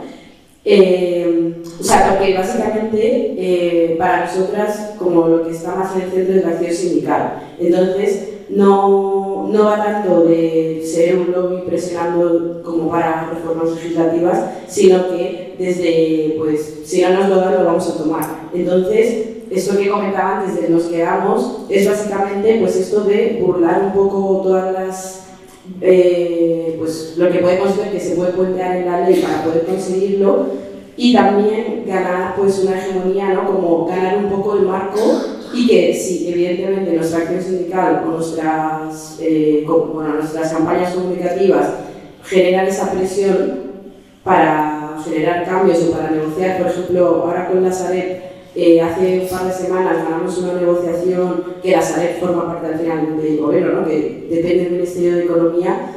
Como que eso no ha sido por presionar desde la presión institucional, sino que ha sido desde la acción sindical, desde estar organizando unos bloques, presionar desde, pues, o como pues lo que decía, si no reparáis X, vamos a hacer una huelga. Como partimos más desde ahí que desde ir a intentar como tener una incidencia política mucho más directa con reuniones, etcétera, y realmente en los últimos años creemos que desde ahí hemos conseguido más cosas, porque al final esto que comentaba de la ley de vivienda no ha sido tampoco, es un parche, como comentaba ahí, que muchas veces las reformas que supuestamente obtenemos son parches, como la regulación que se hizo de alquileres con el gobierno actual, que realmente no está siendo, que no se está aplicando porque depende al final de las autonomías y no se está solo en Cataluña, y al final desde los sindicatos de inquilinas de Cataluña también se ha visto que no es suficiente, y por eso nosotros apostamos por la acción sindical en el centro y no confiar todo a los políticos. Y bueno, por no repetirme eso, como la huelga de alquileres y todas estas herramientas de apoyo mutuo y las alianzas con otros colectivos, porque sabemos que no podemos hacerlo nosotras solas. Nosotras somos apartidistas, pero tenemos como lema, somos las de abajo y molestamos a los de arriba. Porque si no es que no pasa nada. Hemos estado tantísimo en las calles que ahora ya directamente nos llega un correo electrónico para decir, hay una reunión para esto, si quieren venir, por favor, envíen a alguien. Porque hemos insistido tanto, no saben, o sea, lo molestosas que hemos sido a nivel estatal, todas las asociaciones, para que ahora podamos sentarnos con el Ministerio de Trabajo, con el Instituto de la Salud, que justamente insistimos tanto en estar presentes en esta nueva herramienta de riesgos laborales que tienen que hacer los empleadores para saber si realmente se iban a preguntar las cosas que a nosotros nos interesan, que tuvieron que abrirnos un sábado a la mañana una reunión para mostrarnos cómo va a ser la herramienta en marzo, antes de lanzarla en mayo, porque les dijimos, o nos hacen eso, le hacemos una campaña así pura y dura, porque es la única forma que tenemos nosotras, la única forma que tenemos que se nos escuche es ser absolutamente reivindicativas, y nos hemos dado cuenta de que es la fórmula que a nosotras nos funciona. No nos sentamos directamente con los partidos políticos, sino con las instituciones, porque son realmente los que después a nivel realidad modifican las leyes para nosotras o crean los reglamentos, porque a veces son los técnicos que hacen los documentos para que después vaya Secretaría de Estado, bla, bla, bla, y toda esta estructura, organigrama del Estado de gobierno. Entonces, hemos pasado de ser invitadas siempre, ven a esta actividad de los partidos políticos porque tienen esto, vamos a hablar de cuidado, no sé qué cosa, a decirles, no, me voy a sentar con el Ministerio de Trabajo, que realmente, si querés saber lo que me pasa, podés leer mis publicaciones, podés venir, pedimos una reunión vos en mi local para saber que nosotros te contemos lo que nos pasa. Pero yo no me voy a ir a donde tú quieres una foto conmigo, solamente porque después quieres decir que estamos contigo. Al menos esa es la forma que nosotros trabajamos.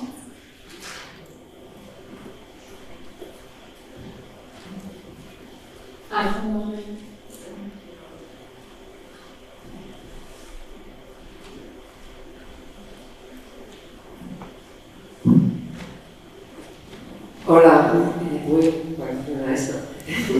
Me llamo Cristina de la Cámara, soy médica de familia, jubilada, y bueno, lo primero agradeceros, me parece una jornada interesantísima, en concreto ahora a vosotros que estáis aquí, como habéis señalado, la potencia de poner encima de la mesa aspectos claves para la salud, la importancia de la acción organizada y la importancia de las alianzas.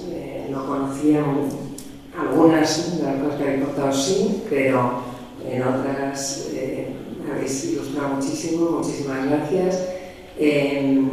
Yo participo como voluntaria en Hijos del Mundo, ahora en esta nueva etapa de mi vida, y si tengo el cuerpo de salud donde estoy, trabajamos en ayudar a acceder al derecho al sistema sanitario público, pero continuamente aparece inmediatamente en el minuto menos uno, con todas las personas con las que trabajamos, que son muchísimas, el tema de la vivienda, el derecho a un espacio propio que todos de una manera o de otra la habéis tocado en vuestras intervenciones, junto a otros temas de derechos, ¿no? Pero el tema de la vivienda, en concreto en Madrid, se va configurando como un problema de salud en primerísima línea por momentos, ¿no? Y donde hay dos ciudades como poco, ¿no? Una de altísimo standing de vivienda y otra de infravivienda, falta de derechos, exclusión, etc., ¿no? Cada vez hay más gente viviendo en la calle, sin acceso a ninguno, a pesar de que nuestro alcalde acaba de hacer las declaraciones diciendo que cada vez hay menos gente viviendo en la calle. O sea, que hay que tomar posicionamientos luego muy activos en la denuncia de lo que nos viene pasando, por no hablar de todas las personas hacinadas, especialmente personas migrantes, hacinadas, durmiendo 3 personas en un sofá, las implicaciones que tiene esto para la salud mental, física, en todos los sentidos. No hablemos de problemas infecciosos, las dificultades que tenemos para abordar muchas veces infecciones, en fin, que no me meto aquí en Honduras, pero que son imposibles de abordar en esas circunstancias habitacionales, ¿no? Este tema, pues nada, quería referirme a ello, lo habéis tocado una compañera más directamente, ¿no? El sindicato de inquilinas, pero todas las demás la habéis tocado también de una manera o de otra, y es un tema por el que vamos a tener que colaborar y trabajar juntas cada vez más activamente, ¿no? Particularmente en Madrid y en otros sitios, pero Madrid es impresionante. Y una mención, por otra parte, cuando hablas de la compañera de Vallecas, compañeras de la familia, me encanta verte,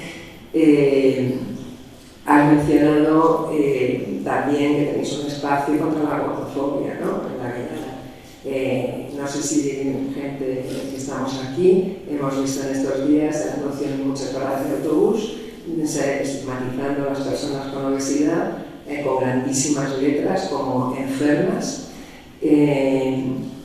Yo en este tiempo me he quejado a los organismos competentes de la publicidad de este tipo. Es una publicidad engañosa, en letra pequeña viene Novo Nordisk, que es el laboratorio que comercializa Ozempic, que es el fármaco para ricos y ricas para adelgazar en esta época del año, y que firman además, suscriben algunas sociedades médicas. Por suerte, ni la Sociedad Española de Medicina de Familia, ni la Sociedad de Enfermería, ni ninguna de salud pública.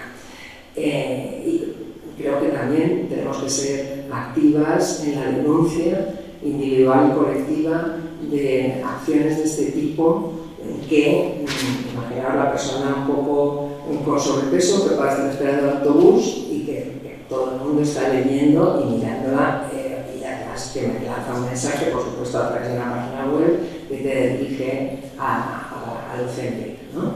Así que también quería decir esto como denuncia en este momento. ¿Algún comentario? ¿Alguna pregunta?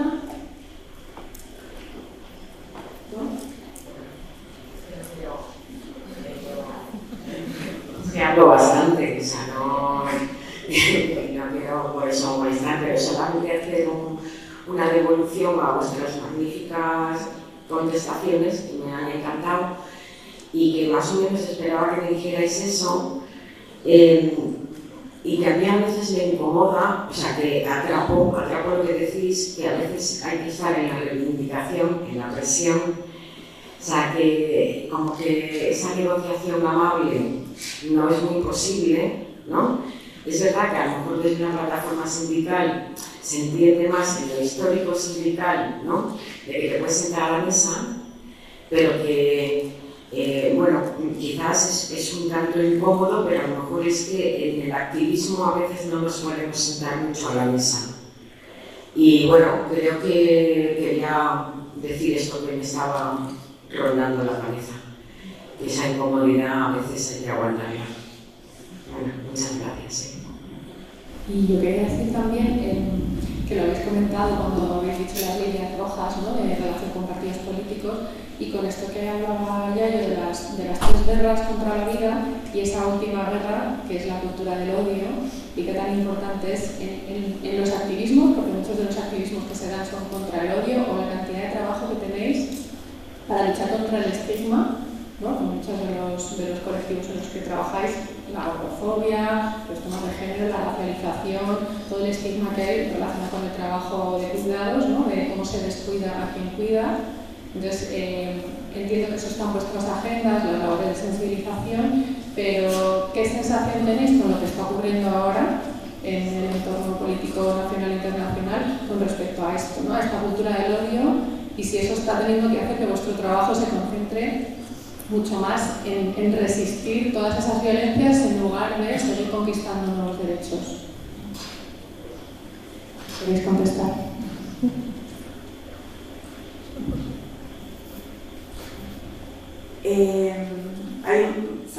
Espero que todo el mundo conozca la campaña de regularización ya para las 500.000 personas. Si no, o sea, te voy a hacer para poner el pie, por favor. Nosotras venimos impulsando esto desde el 2021 y a veces avanzamos y volvemos atrás. Todo este avance desde un clima absoluto de odio, violento y directo a las personas migrantes. Tenemos, o sea, por esquemas tenemos que poner los discursos y el tratamiento que hemos sentido constantemente, no solamente en las redes sociales, sino inclusive cuando nos sentamos en la mesa en el Congreso de los Diputados con los señores y las señoras diputadas. A mí me ha tocado escucharle cuando hice la defensa las 2 veces de la ILP, de escuchar a este personaje de este partido con un odio extremo y que duele, porque el trabajo que hicimos desde el movimiento de regularización ya no es solamente las personas migrantes, son personas españolas aliadas, y justamente son las españolas las que han firmado este documento porque nosotras no podíamos firmar. Y en este clima en que parecía que íbamos a adelantar la ILP y que vuelva a suceder todo este drama político a nivel Estado, desilusiona constantemente al darte cuenta que los representantes que están apoltronados en estos asientos con unos salarios y unas condiciones de vida magníficas no son capaces de 1 miligramo de humildad, como decimos nosotras, de pensar en todas las situaciones que estamos viviendo en la calle y la gente que está realmente sosteniendo el país, que somos las personas precarizadas, que somos las personas que trabajamos todos los días, que somos las personas que tenemos quizás un puesto bueno, pero que también se puede ver reducido por estas políticas de odio y ante un clima absoluto de guerra belicista y de destrucción de la vida. Es lamentable que todas estas manifestaciones a favor de Palestina se hayan normalizado, porque todos los días vemos quién se muere y quién no. Yo la semana pasada estuve en un encuentro internacional y había compañeras de Líbano que estaban sufriendo porque no sabían si iban a poder llegar al aeropuerto o no de sus casas, o si sus territorios, sus casas ya han sido destruidas por la guerra, por estas bombas y este ambiente bélico. Entonces, ¿cómo nos organizamos para luchar contra esta rabia, con estas paradas raciales que hay en los metros constantemente a cualquier persona, porque la policía todos los días está cada vez más en las calles? Es difícil manejar, pero por eso decimos, Hay tantísima rabia, pero hay que luchar con amor, con estrategia y con unión, porque yo creo que eso es el activismo. El activismo es muchas veces agotador, te deja sin fuerza, pero también te da energía cuando viene una compañera que quizás no solucionaste el problema, pero que se ha sentido escuchada y acompañada en ese momento de dolor. Y eso también es activismo, y esa es la forma que quizás de a poco, porque con fuerza no podemos, pero que sí de a poco podemos ir cambiando el paradigma que tenemos en nuestro país para hacerlo más de justicia social, más inclusivo y sobre todo más transversal, para que todas nos sintamos contentas de vivir en un país que se dice de derechos humanos.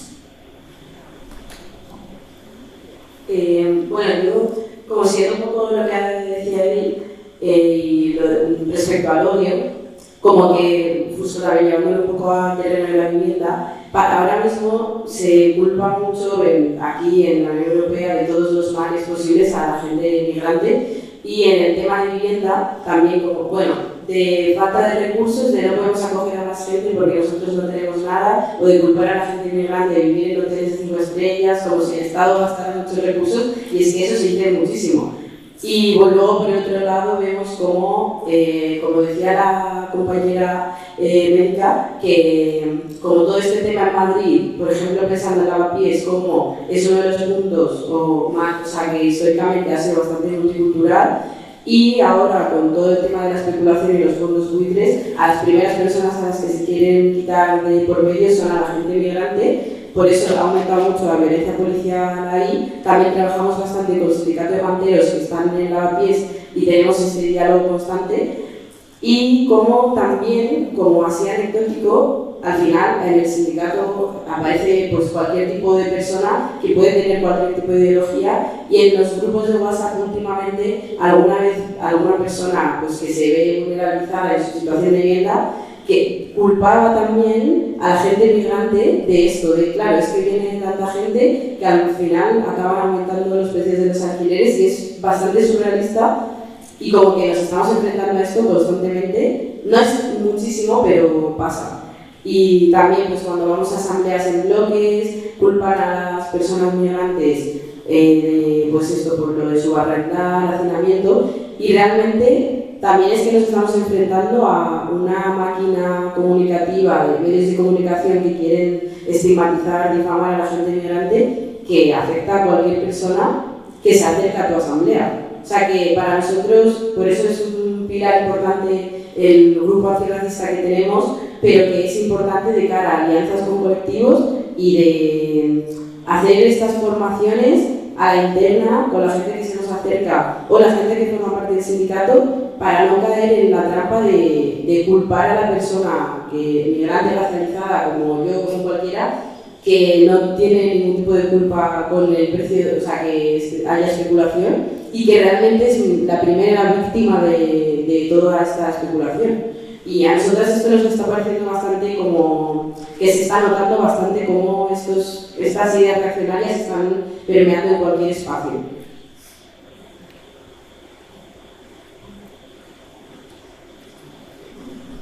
Dos cosas muy rápidas. La primera es sobre lo que comentaba Angélica de Familia, sobre el tema de cómo las asociaciones médicas están financiando ciertas publicidades, ¿no? La pregunta es, ¿qué asociaciones médicas hay detrás? ¿No? ¿Quién está detrás? Tenemos múltiples asociaciones médicas y nos engañan con cualquier forma. Entonces, tenemos que ser capaces. El problema es que no hay una legislación que te regule qué está detrás. Y tú, como consumidor no tienes que tener la diferencia entre una asociación pública, de médicos públicos o no, o otra, y son datos serios que te confunden, y el objetivo es confundirte para creerte que te están haciendo lo mejor para ti. Entonces, tenemos que ser capaces de regular justamente eso, ¿no? En que no nos engañen, o en que haya una regulación pública que permita a tú, como persona consumidora, entender quién está detrás. La otra cosa que es importante, sentarse sí, pero sin olvidar las calles, que muchas veces nos ha pasado, ¿no? Es decir, cuando empezamos con el 15M, ¿no? Pues sí, cuando llegó Podemos al gobierno y tal, pensamos, no, ya está todo solucionado. No, se desarticuló toda la movilización.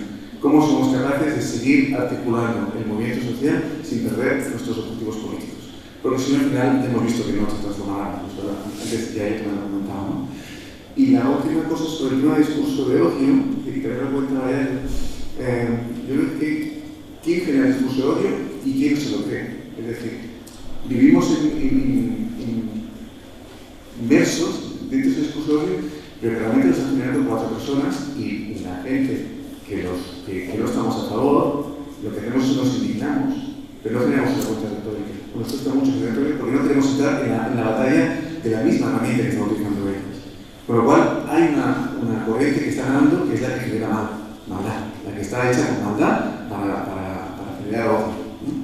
Y la gente que no creemos en eso, decimos, bueno, pues no hacemos nada porque no hacemos nada, nos indignamos, vamos para casa, lo comentamos en el café y ya está. No, quizás tenemos que empezar a hacer una contracultura también de odio hacia estas personas.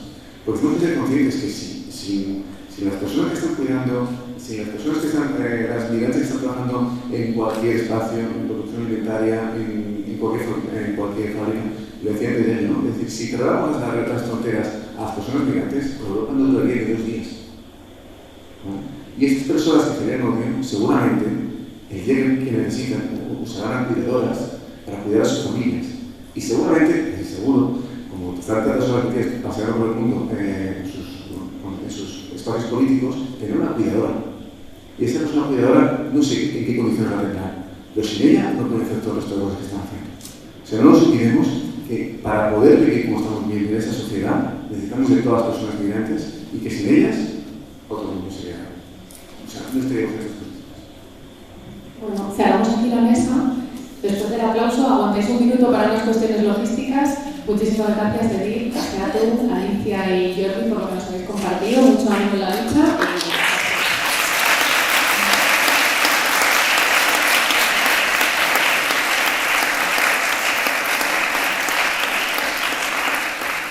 En tema de logística, un poquito de publicidad. Si esto os ha picado las ganas de ser activistas y no sabéis dónde, amasar. Está deseando tener nuevos socios y socias. Sabemos que la mayoría de los que estáis aquí no sois socios ni socias. Sois más que bienvenidas. Hacemos cosas bonitas, nos encanta recibir gente. Trabajar en lo colectivo está muy bien. La salud y la salud pública es una cuestión de calle también y de trabajar junto con otros colectivos. Y además conseguimos transformar las preocupaciones en ocupaciones. También tenemos nuestros pequeños logros, así que sois más que bienvenidas. Ahora ya sí, tenemos el desayuno aquí fuera. Y en media hora empiezan las mesas de comunicaciones. Quienes tenéis comunicación habéis visto sitios con QRs y listas para que sepáis dónde os corresponde. Esta es la sala de cátedra. Luego tenéis, subiendo la escalera que hay enfrente y avanzando hasta el fondo, la sala Úbeda, que también podéis llegar yendo por el ascensor de la entrada en la 4ª planta. Y aquí, volviendo un poquito a la derecha y subiendo las escaleritas, la sala Ramón y Cajal. Si andáis muy perdidos, nos preguntáis, seguís a la gente, pero bueno, para que os ubiquéis. Media hora de desayuno y las comunicaciones. Gracias.